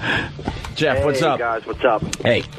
I was playing a volleyball game, and right before it started, my hemorrhoid that I had for a while had burst. But I was prepared for this, so I took some those Tux pads and plugged it up there to soak up all the dark blood. And during the are you guys still there? Yeah, I'm just fucking gagging. Dark hemorrhoid blood being sucked up in a Tux pad. Okay, we're with you. Thank God it's in between meals right now. Oh, my nose. I dove for a ball in one play, and I felt a little slippage, and I knew that it fell out. So I tried kicking it under the sand, and I realized during the next play that someone had stepped on it and was investigating what it was. So to make a long story short, I know this It's already a long story. You can't say to me, shut up. It's fucking long already. I don't care. Face. I love you, boss. I love you. So the next game, I had shoved another pack of Tux up there, and when I felt it getting really soaked with blood, I very awkwardly stuck my hand down my pants to pull it out. And then when no one was looking, I tried to throw it out of bounds, like over a fence. Yeah. And I guess the blood didn't weigh it down enough. So it got stuck on this fence, and it spread out perfectly like a bloody flower. And then everyone was looking at it afterwards like, what the fuck is that? So I got that. All right, that's pretty disgusting and embarrassing. Right on, Jeff. I think we're going to take one more. It's Neil in Houston. Neil, what's up? Hey, what's happening, boys? What up? Oh, dude, I can't even believe I'm telling the story. But it was probably a couple of years ago, I was managing a restaurant. And for some reason, I guess I had the feeling to just go jack it. And so when I finished, I walked Get the feeling. When I walked out my office door, one of my servers asked me what was that, with this like horrified look on her face. And I looked down and I had like cum on my leg. Oh man, dude.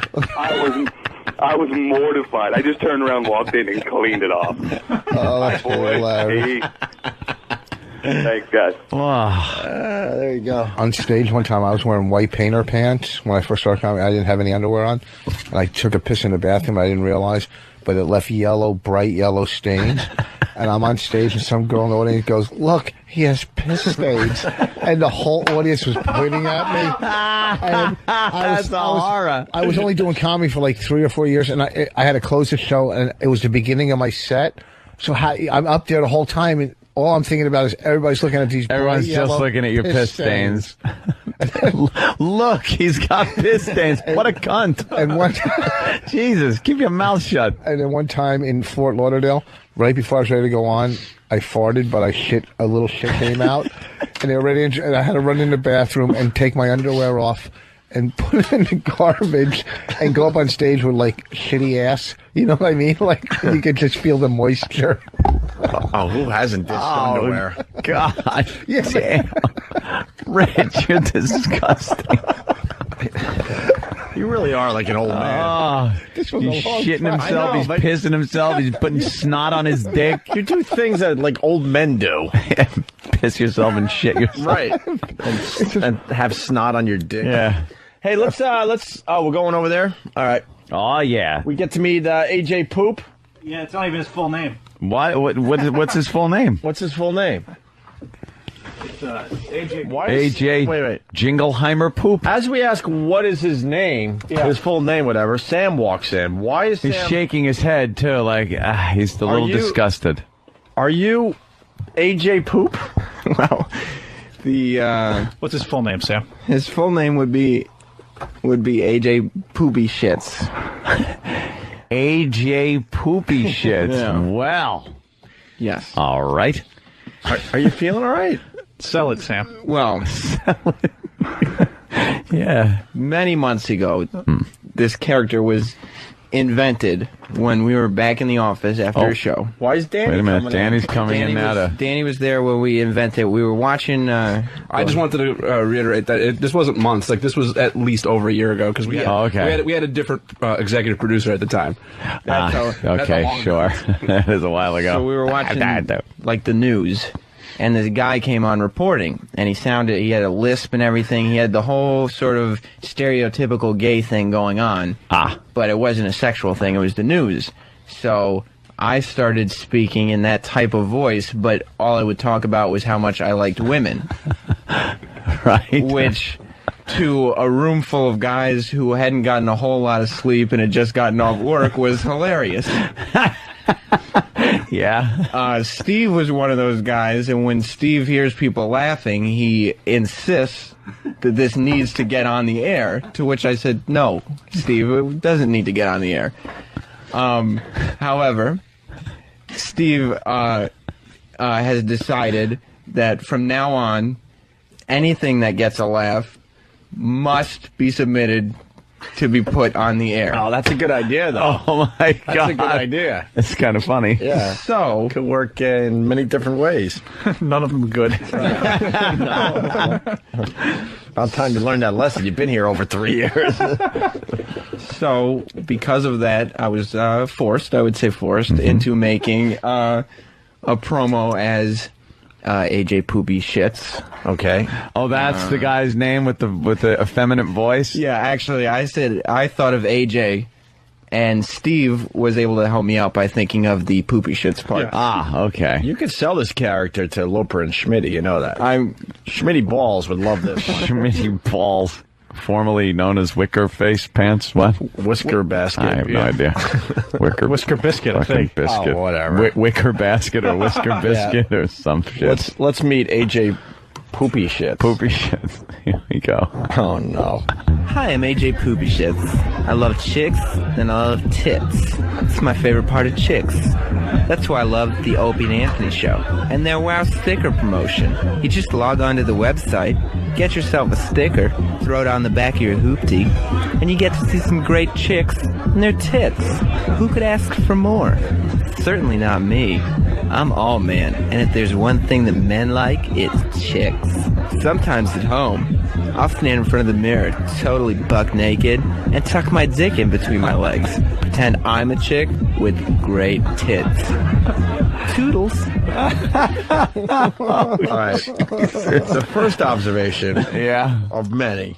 Yeah. You do there's that a few way there. too good. Yeah, I'll give you that. Look, Yeah. he's crying. He's tearing up. Just hearing your work on the air like that must be an emotional It's two moment. countries. It's two countries. I don't like AJ Poopy Shits. Neither do I. I love him. Yeah. The voice, you do it very well. It's so well that it's disturbing. Yeah. It's kind of, disturbing. And then the imagery that came to mind with the nudity and the tucking was, again, very sexy. I can't take full credit for the writing, but I will take partial credit. Oh, okay. I think we need more AJ Poopy Shits promos. And the music in the background was very good. It was. You should do like a chick report. Oh, You're like the expert chick guy. Yeah. All right. That'd be good. Something maybe like you're on location at spring break. Well, just like maybe looking at the hot chicks. maybe just talking about like the hot chicks in pop culture. Just like you write up a whole thing. Oh, yeah. What you yeah. find, what chicks you find hot and why? Like a celebrities. Celebrities. Yeah. Yeah. All the hot movie chicks or TV or something like that. Well, that would just be a joy to do. What a smart ass. G Baby from OA Experience writes, that was hilariously bad. Wayne Green from Calgary writes, Sam, that was awful. Boo. Boo. And Gabe from Staten Island writes, this is worse than Spuds Buckley. Linger longer. Oh, no. That was hurtful, sir. I also saw it. I didn't see who it was. AJ Shitty Bit.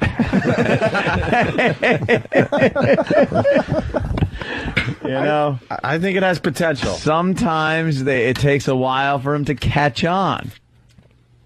And sometimes, they just fall on their ass. But he's hitting right out of the on, gate. he's definitely hitting on something. Like, you do see some of these guys out there, you're associated with them, and they're all about, how they have to, like, just try to sell that they really like chicks. Don Wicklin?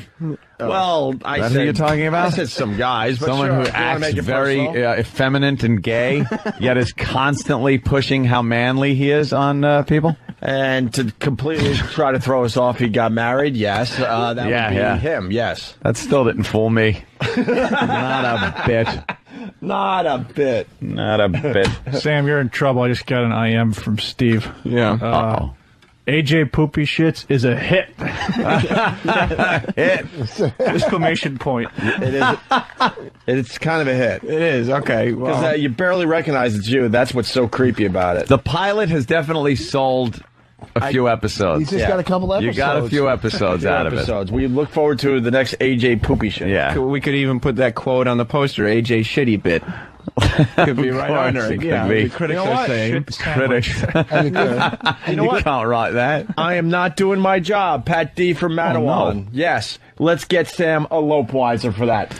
Oh, yeah. Chop, Lopeweiser No way that's ready. for AJ Poopy. Look at poor E-Rock. Look at him. Look at him. He has no idea. You know the part of the show where we try to keep storylines going there, E-Rock? This is one of them.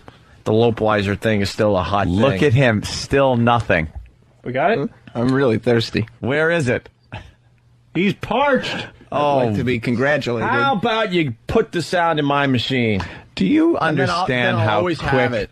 the Loper and fucking Shitty get their Lopeweisers open? That's what fucking makes radio. All right. We're still waiting, E-Rock. By tomorrow, I want the Lopeweiser sound effect in my machine, please. I thought you just wanted it played on the radio show by tomorrow. That'll be novel. He's got nothing. You could have gone downstairs, bought a beer, come up and open it on the mic. Wow. And then Danny would have drank it. I'm thirsty. I need something to drink so bad. And you earned it. You earned that beer. Yes. That low. Oh, here we go. Okay, here it is. Hold on. All right, yeah, go ahead. There it is. Thank you. We had to do it live. Actually, use Foley, old Foley sound. Next, we're going to make the sound of a horse. Yeah. AJ Poop. What? I said AJ Poop. I don't even, you got the first one. He didn't even write the full name on this. He just hands you a CD that says AJ Poop on it.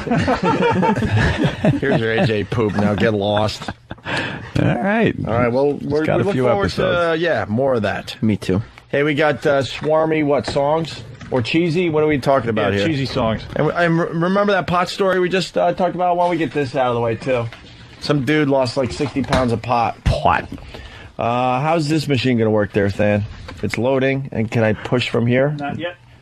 You have to do that, and then I can push from here? Poor Bill's got a shill for that fucking... Ugh. What? I know. Clinton. I'm just watching Bill Clinton. Like, the guy was president. Understandable. You know, he did get his dick sucked in the Oval Office, but he was the president. And now he's just shilling for his wife. It's embarrassing. It's like embarrassing for a former president. Of course it is. The guy he had the job. Do you think his wife makes him go to a Baptist breakfast on Sunday morning? Probably, the way he's doing it. Don't you think if you held a job and then your wife, who you really don't like, is trying to get that job, you would want to like push her into that? He's got that to hold over her head forever. You have these political aspirations there, but I was fucking president. I reached the pinnacle of those aspirations. You, on the other hand, you're in Congress, whatever. You don't want, or Senator Hillary Clinton, yeah. You don't want her to get the gig that you had. It's embarrassing a little bit. Yeah, it's a little weird, I think. It is weird. And that he's just this guy now that's kind of smiling and going, well, you got to vote for her. He's the one. You got to vote for her. Are you sure he's endorsing her? He hasn't officially come out. Imagine he comes out and goes, well, Obama. And if you are waking up today and realize that maybe you misplaced something, how about 60 pounds of pot? Give the Florida Highway Patrol a call. They're holding it for you. And follow this advice. You deserve what you get. If you call them, cops found 2 large garbage bags stuffed with marijuana plants on the side of the Interstate 4 near Tampa. It's worth over 50 grand, so cops figure it's possible someone might be stupid enough to try and reclaim it. So they put out a press release with their phone number. We'll call you and let you know if anyone actually called in to them. It's so worth it to call. Oh, yeah. It's the laziest force on the planet. Yeah, right. Hey, listen, we're not going to really go out and look, but if you come to us, what's the phone number? We'll arrest you. Let's call. What is the number? Let's say it's ours. Can we have some pot? Do you have my pot? Where's my pot? I lost my pot on the side of the road. We should do it. I'm telling you lost 65 pounds. What? Say you lost 65 pounds. Yeah. Where's the other 5 pounds? Where is it? Are you taking my pot? We both know that you took a little of that pot. All right, we got cheesy ballad playlist. Now, what is this? The Besides cheesiest cheesy songs ballad playlist. The cheesiest songs of all time. Of all time. Now, by cheesy, now, I haven't looked at the list.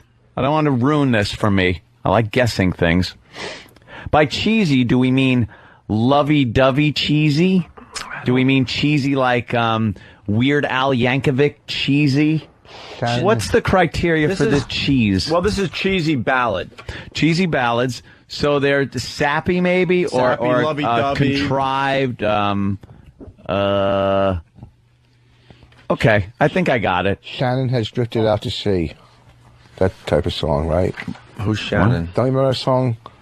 But I don't think Baba Baba Bang a Dang 50 songs are on there. No, Shannon is gone. I heard she's drifted out to sea. What song was that? You got to know. No idea what Rich Voss is talking about. We don't go back to the Tin Pan Alley days. No. What's that, vaudeville? No. I can't believe I was able to work in the Tin Pan Alley. Listen. Play the track number 19. This is 19 on the list of ultimate cheesy ballad songs. 19, this song. Mine aren't numbered on this list. They're all here. I just don't have a number. Shut the fuck up. How about you get a list? Mine aren't numbered on this list. If you're going to be... Oh, fuck it. E-Rock. Count from 1 down. Right? I love how everyone tries to blame each other. It's like, if you're going to be the guy that's going to go to the computer and play these songs, wouldn't you be well prepared? Make sure you have the list. Right. I have the list. They're all ready to go. I just don't have a number order on the list. Shouldn't you have a number order? Why don't you have the same list as me? Opie has a number order. I was given. Well, it doesn't matter. You should have one with numbers on it. I didn't know yours had numbers on it. Otherwise, I would have asked. Why would we want to give away the song ahead of time so you know which one to play? Don't. People get sick of us tearing down radio walls, but seriously, how does that work? Hey, guys, well, Starship, nothing gonna stop us now. That's your cue to play the 19th song there, E-Rock. Now he's running in here. God, I hope this is the day he comes after me. You think he's going to come in swinging? Man. Oh, it's going to happen. Why are you running away? Not running He didn't want to fight you. Pussy. Where were you going? Trying to get a list with numbers on it, but everyone's just standing there and smiling. You don't need it anymore. Just smiling. Not smiling, we're laughing at you. And you don't need it anymore because I just gave the song away. Yeah. Thank you. Don't you guys have a number guy here? Travis is in there helping. That's cute. Is it playing? I don't think so. Wow, here it is. I just see his eyes peering over the top of the monitor, and he's angry. There it is. Number what?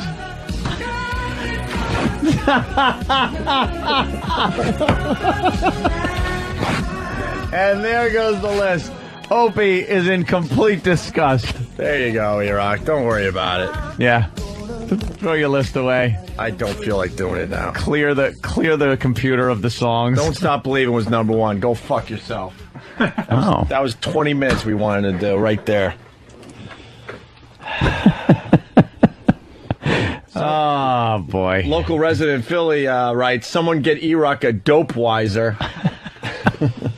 You got a dope wiser for yourself? Oh, my God. There you go. Drink that dope wiser. It's a dope wiser. You actually had to push the dope wiser sound effect. E-Rock. Oh, E-Rock. Are you sleeping? I'm fine. Oh, whoa. What? That didn't sound fine. What? No, I'm fine. Oh, I thought that was a recording. Yeah, you thought it was like a sound drop or something? Shut up for 2 minutes! Wow, Steve's angry too. Dog Shit Sniffer writes, all E-Rock knows is that the number 2 is a Big Mac with fries.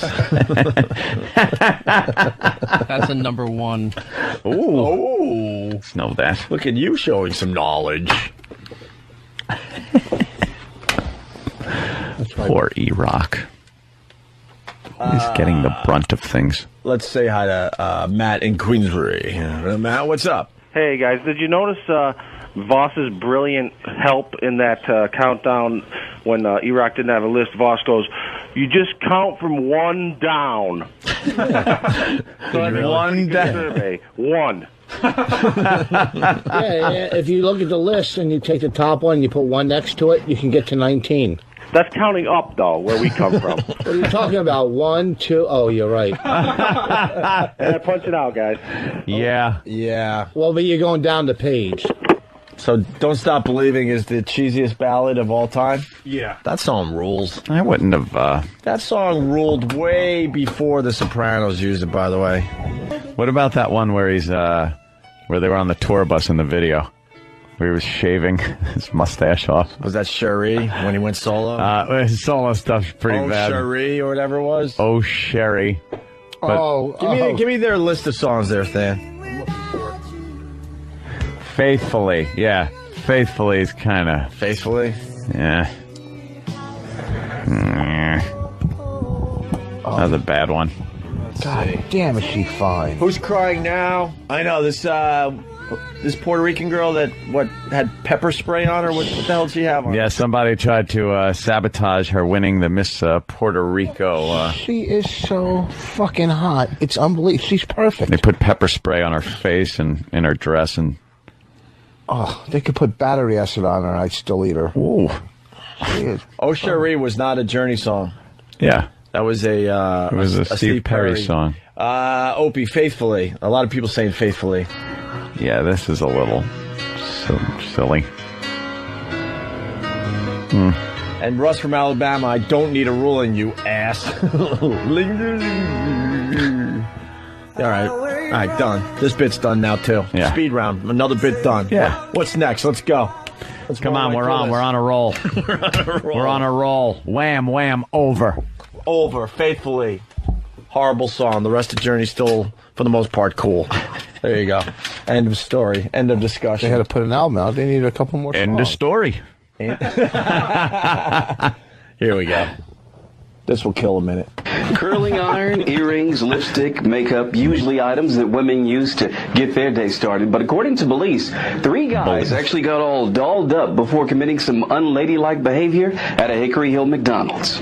These 3 guys are accused of dressing up like women and behaving badly. Memphis police say they attacked 3 workers at this Mickey D's in the 3600 block of Mendenhall Sunday night. After placing an order at the drive-thru, police say the cross-dressers weren't loving the service, and that's when things got heated. Workers told police that's when the guys came inside the restaurant and started a fight. They're accused of hitting the manager with the tire iron, and when he fought back, that's when they kicked off their stiletto boots and took off their hoop earrings and really let him have it. They even hit the guy upside the head with a wet floor sign.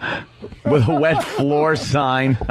Nice. Hey, what I want to know is, he fought back after he was hit with a tire iron. Would this fucking guy have a fucking helmet? After you get hit with a tire iron, you go to the hospital. You don't fight back. It's not a movie where you just keep going. Yeah, tire iron is followed by fucking emergency room. If somebody hit me with a tire, I'd quit. Fuck the iron. The iron. Just the rubber part. A fucking tire iron. How do you take a tire iron? That's a tough guy.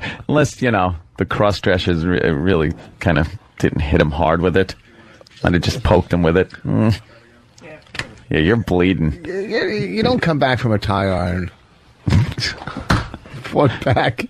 When you get somebody with a tire iron and they're still standing, that's when you just fucking turn around and run. You don't take your earrings off. Not these guys. They took the earrings off and beat him up. All right, end of story. What's next? All right, well, Speed round. Let's move into Morning Zoo Bit of the Day. Love Morning Zoo Bit of the Day. Yes. Richard from Alabama, no, you need a ruler shoved up your ass. Thank you, sir. Here's your Morning Zoo Bit of the Day. This is a Campbell's Chunk Soup with Britney Spears bit. This is heard on several morning shows, including the syndicated Dave and Jimmy show. Dave and Jimmy? I knew he's been gone for a few days. Where the fuck? Dave and Jimmy. And the Do Dave show on KDWB in Minneapolis. The what? The Do Dave. What about AJ Poopy Shits or whatever the fuck his name is? I want Sam to do that live. Wow, that could be rough. Yeah. What, right now? You want to see if he... Because I'm thinking he makes, like, facial expressions. Yeah. And maybe body movements. Does he put his hands on his hips? He is a little twink. I think he's method. I think he gets into the character. Do you get into character like Mr. Imus? Yeah. You got to use characters. All right. Don't look at him. Right. No one can. Do you turn around and fix your hair? No one can. It might look something like this. Let's go to Cam 1. Wait, we have a girl that ate 10 pounds of her own hair. What? Laura from St. Louis sent that in to us. That's crazy. We got that story? I gotta hear about that one. Okay. Hold on a sec. AJ Poopy Shits is in the studio. AJ Poopy Shits. And you could, I guess you could intro like Morning Zoo Bit of the Day. and talk about how hot Britney Spears is because you're all about the chicks with tits, and that's your catchphrase, by the way. Don't forget, chicks with tits. Yeah, you could have used that a little more in your promo. I was feeling like you got a catchphrase now that you like chicks and their tits. Okay, was that the line? I think so. Yeah. All right, stop talking like salmon, and now let's say hi to AJ Poopy Shits. Hey guys, what's up? This is AJ Poopy Shits. I'm here on the One show, just having a great time with the guys. We're here to talk about Britney Spears. Whoa, what do you mean you're having a great time with the guys? That sounds a little weird, AJ. No, Poopy just Shits. guys being guys, talking about chicks and their tits. He does. I knew he would look exactly like this when he did it. I'm just watching him on the camera so I don't throw him off. I don't want to throw you off. I want this to work, so I'm turned around. Ant's kind of looking through the Pal Talk camera. I just am here. We want to talk about Britney Spears and her fabulous tits, or gazungas, and just how great they've been looking lately. And hopefully this morning's Zoo Bit of the Day will be all about tits, because that's all I'm into. You like the tits, right? I friggin' love them. But she's not really that hot, AJ Poopy Shits. Back in the day she was, but... Yeah, you seem not to really know who's hot and... Yeah, you don't understand when someone... You can't just say Britney Spears is hot. You got to understand that maybe her hot days are long... Come on, long dude. gone. Chicks are chicks, and tits are tits. I mean, get he real. Just loves tits. Well, he's got to keep the catchphrase. But don't you think her tits are saggy by now, AJ Poopy Shits? I guess they're a little saggy. I mean, they could be better. Yeah. But they're certainly better than, like, something on a guy or something. And you don't like guys, right? Oh, no. I mean, guys being guys and stuff is cool, but chicks is where it's at for me. Married man, Mr. Poopy Shits. I'm playing the field right now, actually. Okay, playing the field. Just trying to get as many chicks as I can right now. Yeah. It's been going pretty well. Yeah? Great. Why don't you tell us about the last time you had sex with a woman? Oh, my God. It was great. It was this chick. She was so hot. She had, like, blonde hair and these great tits. And I just got to play with them and maybe, like, tweak their nipples a little and just do all these great things to her. And she was so into me. Sounding a little too much like Sam. I'm not looking at you. Well, AJ Poopy Shits, what's happening to you? I don't know who Sam is. This is AJ. And, wow, you really sold it that time. I don't know who Sam is. Do you like anal with these girls? Oh, I'll do anything with a chick. The chick. What's your favorite part of a chick? Oh, it's the tits. Come on. He's kind of dancing to the music a little bit. All right, AJ Poopy Shit. So explain this bit, the morning's a bit of the day with this hot Britney Spears. Well, I guess this bit is about... This is Britney Spears, that piece of ass that she is, doing a commercial for Campbell's Chunky Soup. Chunky Soup, really? Yeah, it's like a parody, but I don't know why we have to sit here and talking about soup and Britney Spears. Let's get to the tits. All right, let's get to the tits. Good Campbell's possibility. Hey y'all, it's Britney Spears for Chunky Soup. They say chunky fills you up right. And that's good, because lately I've been filled up all wrong. By that K-Fab son of a mother. I hate that bitch. Him, he's such a piece of white trash. She's got it together. Knows how to treat them right. So anyway, Chunky Soup has a couple vitamins and minerals. I'm not even sure what they are, but then again, so does this cigarette. Something else that tastes like cigarettes. My ex-husband K-Fab, that mother. What a low life, leaving his children for me to take care of, and I don't even know what I'm doing. I'm on hooked on drugs and drinking alcohol and walk with no shoes on. Wow. Chunky Soup. My kids love it when they're drinking. What are they drinking? Bourbon. I told you nothing but Cristal. My kids are better than that, you little sons of a bitches. Chunky Soup fills your dumpy white trash ass up right. So you can go and strut yourself out in public, y'all. Oh, I don't have panties on. Good Campbell's possibilities. Oh.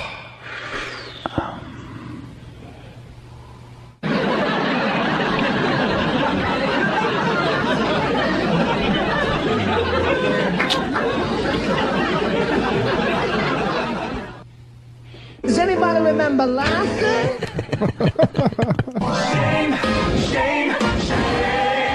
Shame on you, goddamn rich cunt! That's terrific. That's terrific. Wow. And that's being played on a lot of stations, huh? Oh, sorry. That's good, huh? Can you dig that? I knew that you could. Yeah, I knew that you could. AJ Poopy Shits, what'd you think of that? Well, I mean, it was not funny. The song was all right that they were playing in the background. But just, I mean, my favorite part about that, the only really redeeming quality, is you get to picture Britney Spears. You know what I mean? And what would you picture about Britney? Oh, just everything. Her curves, like, that comes right up to her tits. Of course. I just love those. Don't you guys? You know, yeah. Hey, we love tits, but AJ Poopy Shits, you say that you love tits so much, it's a little suspicious because if a person didn't know much about women, they probably would go for the obvious, which would be that they love tits. Well, what else do you like on a woman besides the tits? Well, I like a woman with, like, a nice ass or something like that. Good thighs, pretty hair. Like a nice mascara or something like that to bring out their features. Mascara. Do you like their shoes? Oh God! If a woman is wearing awful shoes, they just have no shot with AJ. I will tell you that right now. All right, AJ, let me let you in on something. Yeah. Men. Yeah. You know, men like us, like most of us. Yeah. Mm-hmm. We don't look at the shoes. Really? Nope. You guys are missing out on a lot. I mean, I think chicks with tits buy shoes to show off to other chicks. Yeah. Well, that's They're not doing it for the men. Because men in general do not look at the feet unless you have like a foot fetish or something. Well, yeah, that's what I have. A foot fetish. For chicks. Right. That's why I'm looking at the shoes and stuff, because I have a foot fetish. I love women's feet in a sexual, heterosexual way. Sexual, heterosexual way. Well, I gotcha. Now, AJ Poopy Shits, it seems like you've banged a lot of broads. Oh, tons. Where's the G-spot? Oh, it's right around the pussy. Like, right. It's right around the pussy. Right, like, under it. Okay. What do you mean under it? It's really hard to describe. And I think, like, a lot of chicks, if you've been with as many chicks as me, you know that it might vary from chick to chick. Yeah. Yeah. But it's right around the pussy area. Mm-hmm. Right around. I mean, dude, if you don't know where the G-spot is, then maybe you haven't been with a lot of chicks. Oh, and that's, to me, that's suspicious. But I asked you first. I know, but what I'm saying is it's suspicious that you don't know where it is.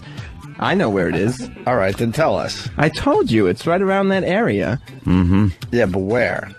Like right around where the pussy and the clit is. Give some advice to the guys out there. How do they find the G-spot on a woman?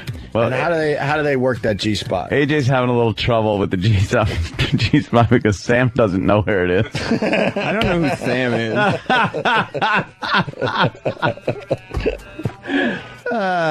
People are saying, including T-Plev from Staten Island, that Poopy Shits, you like very large clits.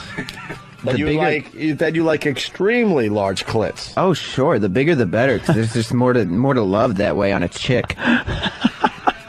What's the biggest clit you've been with? Probably 8 inches, I guess. I mean, when you've been with as many chicks, I'm saying that they will vary in size, and I know that sounds uncommon or whatever, but they can get that big really easily, especially when they're turned on. Yeah. Well, people are also saying that you like chicks and their dicks.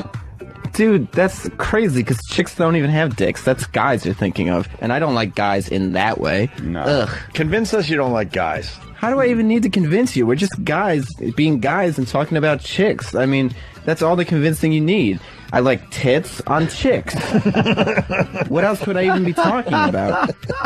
That is so gay that you guys want to even talk about this. Whoa. Hey, throwing that gay word around. Well, we're guys. We can throw around words like gay and tits. But they don't really.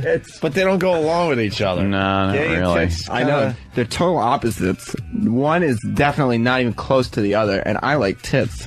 All right. Enough about the tits. Oh, he likes tits. Do you like tits or do you love them? I love them. Yeah. What do you do with the tit? Oh, I'll like kind of massage it and caress it first, and then start to like kiss it and suckle on it. Yeah. And then that really is something that gets them so turned on. Yeah. And then I'll like show them my stuff, you know, and then put that near their tits. And they eat that up, huh? Oh, they sure do. Yeah. I mean, hey, AJ Poopy Shits, what's your favorite sexual position? Well, definitely. I mean, it's just a bunch of guys talking, guy stuff here. Yeah, right? we're just talking about chicks, having sex with chicks. Yeah. I like doggy style. I definitely from behind. Why would you like it from behind in particular? Because nothing wrong with that. No, because that way you could reach around and grab some tits while you're going for it. That's what I really am into. Sure likes those tits. Who doesn't? But it also, when you... What guy who doesn't, right? That's what I'm saying, except one of those guys. Well, yeah. But when you're doing it doggy style, it's also a way to cover up a lot of things that you might find icky. Like what? Like tits? I love them. Tits, pussy. No, I grab all that stuff when I'm doing it doggy style. I just reach around and grab all that stuff. You just grab all of it. All of it. I just love it. Yeah? All the chick stuff. Just the chick stuff, right? Your voice, I gotta tell you, sounds a little effeminate. Yeah. What do you mean? Like it sounds like a feminine voice. Like if you were a guy that was feminine, you would talk like that. But dude, let me tell you this: if you can trick a chick into thinking that you're sensitive or something like that, not that I am. But if they think you are, they will let you see their tits so much easier. Really? That's the best. All it takes, huh? If you can trick a chick into thinking that you really like care or whatever, then she'll think you're sensitive. So she'll let you see her tits. So you don't try to get into their pants, you try to see their tits. I'm saying the tits are the first thing. Yeah. And then you can get into their pants later, but definitely in the same night. Yeah. But the same night. That's what I do, because I'm a roller. Do you ever reach into a girl's pants and say to yourself, wow, there's something missing here? Like what? Oh, I don't know. You know. I've never said that unless they don't have underpants on or something. You never reached around and went, whoa, something's missing here. You know what I mean? I don't think so. Not unless if they're not wearing underpants, I'll say wear your underpants. But other than that, totally not. You're like, ew, icky. It's smooth down here. What do you mean? Of course. Well, yeah, I guess I do like a little more hair there. Oh, that's my personal preference. You like the hair around the what? Around the labia. and the pussy. Oh, so you know those areas. Yeah. And you don't like hair around the asshole, right? Oh, no way. That is gross. But why would a chick even grow hair there is what I'm saying. Oh, I don't know. Why don't you tell me, AJ Poopy Shits? Well, I don't know what kind of chicks you've been with, but the chicks I've been with are totally not in that league. No, No way. And you like big tits? Oh, I especially like big tits, but like all tits I really love. I mean, to me, tits are one of the most fabulous things on this earth. Right. And where do you go to pick up your broads? Oh, I'll go to like the tavern or whatever.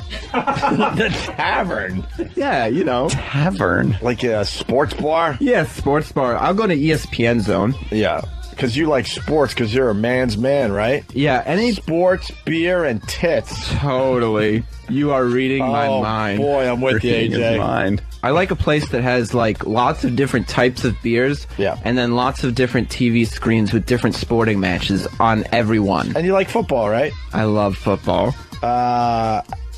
What do you like about football? Oh, just the guys passing around the pigskin like a couple of men do. Yeah. Yeah, I mean, just because they're just guys being guys, and plus you get to see all the chicks that are so into them, which is good. Are you a fan of the wide receivers or the tight ends? I guess I prefer the tight ends as far as football players go. That old gag. That old gag indeed. What do you guys mean? You don't know the first thing about football. We've talked to someone that sort of sounds like you about football, and that person didn't know shit about it. Well, and if we're going to be guys just hanging around talking about football and tits, you should know a little more about football. This is my first appearance on this show, and I know football and I know tits. All right, how many yards does it take for a first down in football? Oh, I don't pay attention to all that mumbo-jumbo technical stuff. Leave that for the bookworms, you know what I mean? Well, what do you like about football, then? Just to get to see... one thing that I like about football is the friggin' cheerleaders. Yeah? And they have short skirts on, and the only thing better than their pom-poms is their tits.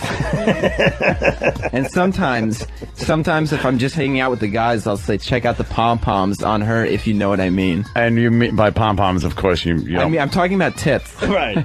It's just like a jokey thing we do. Yeah. Yeah. Some people are saying he's at his best. He what? He what? Brett. What? Saying Rich is at his best right now. Oh, I know. Wow. What's wrong with it? What? Shouldn't we be wrapping this up? Damn. I mean, how long was he going to do that thing for? The tit thing. Wasn't that going for a while? Oh, shit. How asleep were you? Oh, man. I didn't sleep last night. I can't even believe I held out this long. I got to go to a big meeting from here. I'm doomed. What am I going to do? I got a big meeting. Oh, man. I can't do this. Oh, man. Are you still asleep? No. Yeah, you're just like Seinfeld. I'm sure Seinfeld takes a nice little nap before his big meetings, too. Just doing a little callback to a couple hours ago. Jesus. Oh, man. Are you all right? Yeah, I'm good. I just kind of dozed off for a second. I was dreaming about Scranton this weekend. We were wisecrackers. We were having a good interview with AJ Poopy Shits. I don't know where he went. Sam, where did AJ Poopy Shits go? I don't know. He had to take off. He's on his way out. There's a man sitting here. Wow. Yeah, hey, now we got a real man in front of us. Sam, what do you think of that AJ Poopy Shits guy? He seems kind of gay. Yeah. I mean, he seems like he's covering up all that stuff. Yeah, doesn't he? Yeah. That's what I was thinking. Yeah. I mean, I can't stand him. Ron Paul. What? Who's Ron Paul? Oh. All right, picking up support, though. I think Tuesday Wells is Ron Paul's the he's the goof vote. Goof candidate. Hey, thank you, Sam. Thank you, AJ Poopy Shits. Thank you, Rich Voss. Yes. We got to get into line of the day, huh? Indeed. Line of the day. Brought to you by BowDogFantasy.net. Free live scoring, stats, bios, and news that will help you win big this season in fantasy football. Right, AJ Poopy Shits? You know it. It's all at BowDogFantasy.net. We got a runner-up line of the day right here. Let's go to Rich in Bohemia. Rich? Hey, guys. Hey. Today I learned that a perfect game can be ruined by a bunt. Very good. Yeah, listener getting in there. And he wrecked it, man. We really were feeling good about perfect game about the show today. We definitely picked it back up, though. Hell, fuck Say that. Yeah. Fucking AJ Poopy Shits. I like AJ Please. Poopy Shits. Please. Scratch the surface. Enough said. You're going to come in with a, Sam, when you see AJ Poopy Shits, maybe you could tell him, wink, wink, nudge, nudge. I don't know what you're doing there. That he could do a whole, like a whole thing on hot chicks in pop culture. All right. Maybe his assignment is who he finds hot on TV and in pop culture. I don't know why you guys give this guy so much airtime. All right. Here's another runner-up line of the day. When the president jogs around the White House, that's presidential hackery. The jog. Well, any jog that he takes with the Secret Service, right, is hackery. When he drives through Dallas just to get his head blown off, that's hackery. That's such hack. Very good. Logan wants us to call him at his office. What? That was the communique that came. When? And he wants us to wrap up. Right now? Which we are anyway. Christ on a pony. BulldogFantasy.net. Here's another runner-up line of the day. When the hell were you at a Baptist ceremony? A few times, man. I check out stuff. That must have just... Dude, they're hollering and singing and woo! Their hands are shaking in the air. Yeah, this is it right here. That must have looked like Here's Waldo. Look at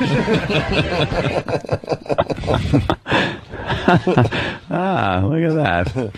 That's the runner-up. Is that all the runner-ups? Yes. Gee, I wonder what line of the day is going to be. I so win today. I actually missed it. I just heard everybody laughing. It was a classic. I'm very excited to hear it. Yes.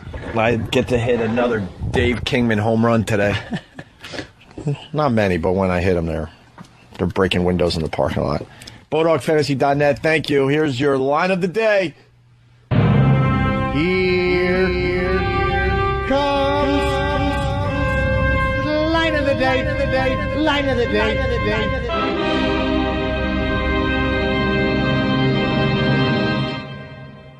I just love when people throw this out, like people that were alive like hundreds of years ago, and it's like, wait a minute, how do you know? He certainly wasn't a practicing homo because he spent, 10 years on his back? Yeah.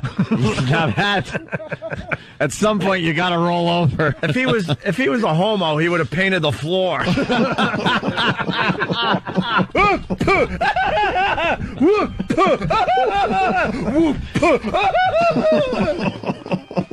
And it ends with crotch shot. All right.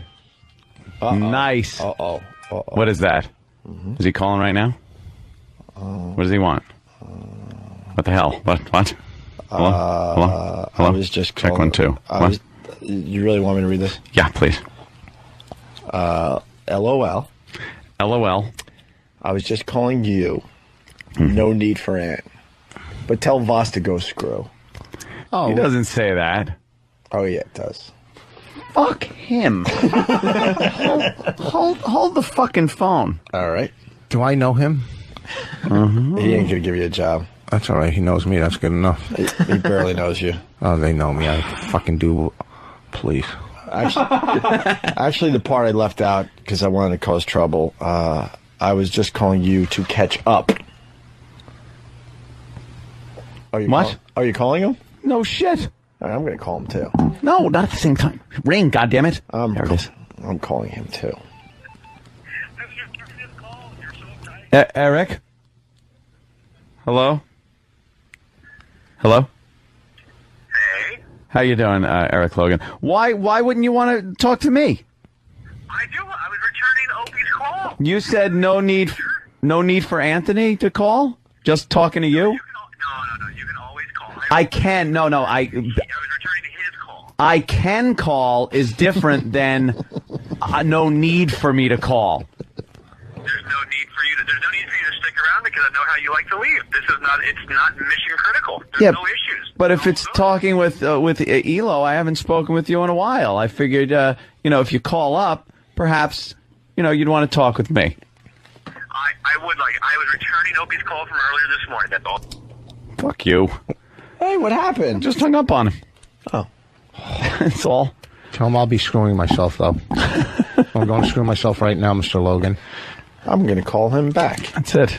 How you call? We'll play bad cop, worst cop. I like Eric Logan. He knows that. Why? He can pick up. Hello? Why didn't you want to talk to Anthony? Well, there's a few things I need to address personally. Shut up! That's not true. Okay. Yeah, Voss wasn't too good on the show today, huh? Are you out of your fucking mind? What's wrong with you? Are you crazy? For 10 minutes, I take a little nap. He told me to shut up. He's playing a sound machine? Yeah. Oh. First of all, Voss, you fell asleep on the air. That's never good. First of all, why does a boss have a sound machine? I know, he's crazy. It's in his office. Yeah. He holds meetings and hits the sound machine. He's got one just like we got with all the sounds in it. Hey, Elo. Do you like AJ Poopy Shits? Our new, well, not our new character, but a new character of the show? What was that? What did he Sound play? effects aren't playing. It's like fucking Willy Wonka. I think that's the car crash with the no preceding No, it. yeah. I guess you didn't like it. You don't like AJ Poopy Shits? G-spot part was actually pretty helpful and informative to me, actually. Oh boy. Yeah. I see AJ kind of working his way toward the Fan and Sam show. There's a great show on 202 that appears very infrequently on Saturday nights. Yes. It's got about 7 listeners that we had to move AJ Poopy S to. Elo? What do you got on the merger? Cleaned it up. I got nothing. Seriously? I got nothing. Are we going to be part of that great programming that Gary Parsons was quoted as saying today? Absolutely. Oh. Bank on it? Absolutely. I would bank on it. Oh, no. Oh, boy. Now he's banking on it. Are you going to be part of the new company? No one said anything to me. But Mm-hmm. they realize... But they realize... My goal is to be here. But they realize how important you are to our success, right? Yeah. And to... You guys, listen, you guys are important to your own success. And to no, I think... Oh, look at them separating. What's that about? Oh, boy. What happened to us all sticking together? That's I heard some not good. separation in there. Where the fuck are you going? And can we go with you? You may not want to be aligned to me, though. What? Well, Clearly aligned. No. We're in this thing together. yeah, come on, we're in the trenches together here until if you get the boot. Regardless of what Manelli says on this stupid radio board thing. Well, let me tell you something about Eric Logan. And I'll say it this way. Mm-hmm. One of the very, very few people that ever got us. Mm-hmm. Mm-hmm. And I say it that way today because I don't feel like taking any phone calls this afternoon. See, I'm getting smarter, Anthony. And that's why you need to continue with us. You keep me sane, and you get the program. If in our- Eric Logan keeps Opie sane, Eric, you got to do a better job. No, I would have fucked this up a long time ago if it wasn't for Eric Logan. That's true. Really? Yeah, we've had so many people that just never got us, but Eric Logan's one of those people that get us. Okay, so who do we need now?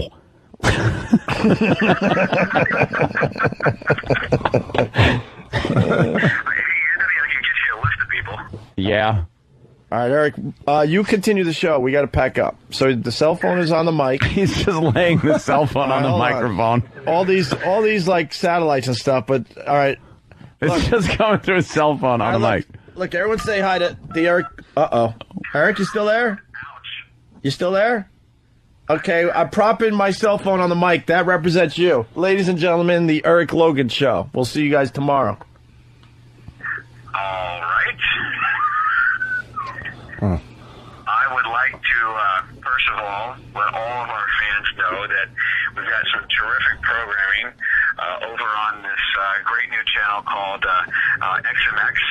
It's really cool. Today we got Bob Dylan in the Theme Time Radio Hour where he talks, and then on Channel 3 we translate what Bob Dylan says. All right. This weekend we've got some exciting college football with the Big 12 championship, the SEC, and another championship game. We got that. Let's see. We have that home plate thing happening with baseball where the Yankees are going to get Johan Santana. We're following that trade information. Christmas channel. And don't ever forget that yesterday was the exciting premiere of the Commissioner Bettman show on home ice, where it was fantastic. The first time ever a Major League Commissioner was Major League Commissioner did a show, which was very exciting. That's on home ice for those of you who are of the hockey kind. That's 204. There's a great new studio over there that we ought to think about having the boys go over and do a show, so long as Rich Voss doesn't show up. We also have some great country channels, and we have the Ground Opera that was on last night. It was fantastic. I think that's it. Let's see, what time is it? It's 10:59, so I got another another 200 channels. Here, what else do we got? I'm with Don Wicklund, who's in my office right now. He's actually massaging my feet, which feels quite good. How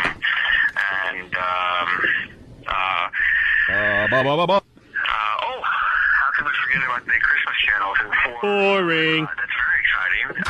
For 2 minutes. Rich Voss Radio Hanukkah is starting next week. Okay, terrific. Although I know nothing about Does anybody remember last year? the Jewish faith, but I do know that Anthony often says he likes the Jews, and so we're doing this channel for Anthony's neighbors and I got nothing. Rich Voss. He's a fag. Sometimes I'm a bad boy, yeah. Hello, exactly.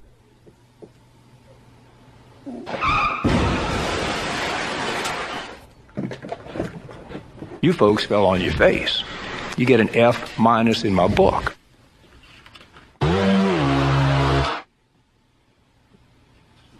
What's that supposed to be? Some kind of sick joke?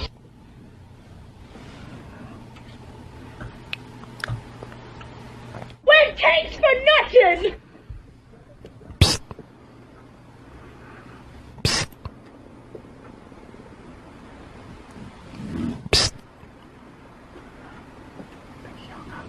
No, he didn't hang up. He's still there. I hear him.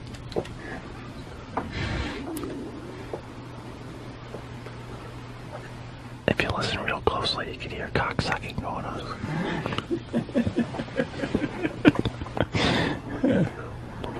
Listen, you can hear it. Right there.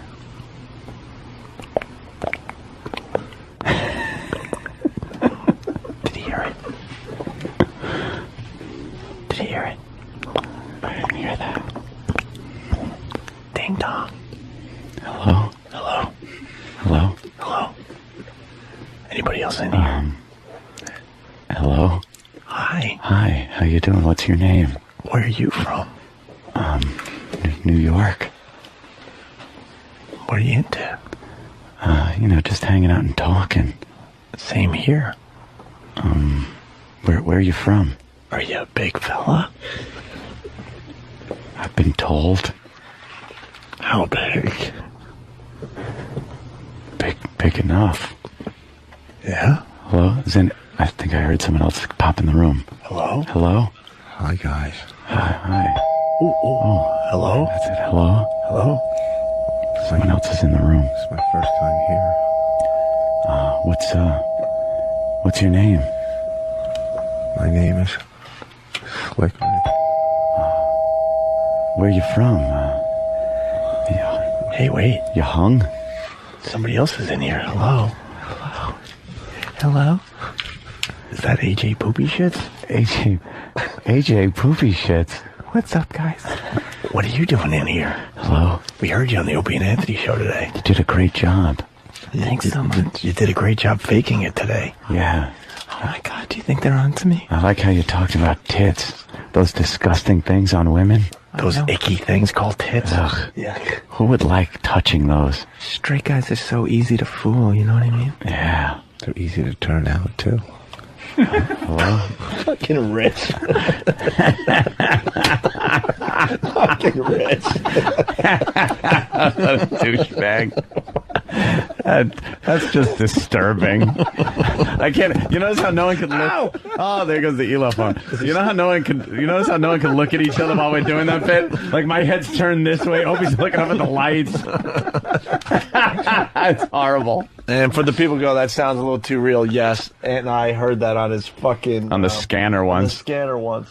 I was going through the scanner on the cell phones and mobile phones and whatnot, and we heard that.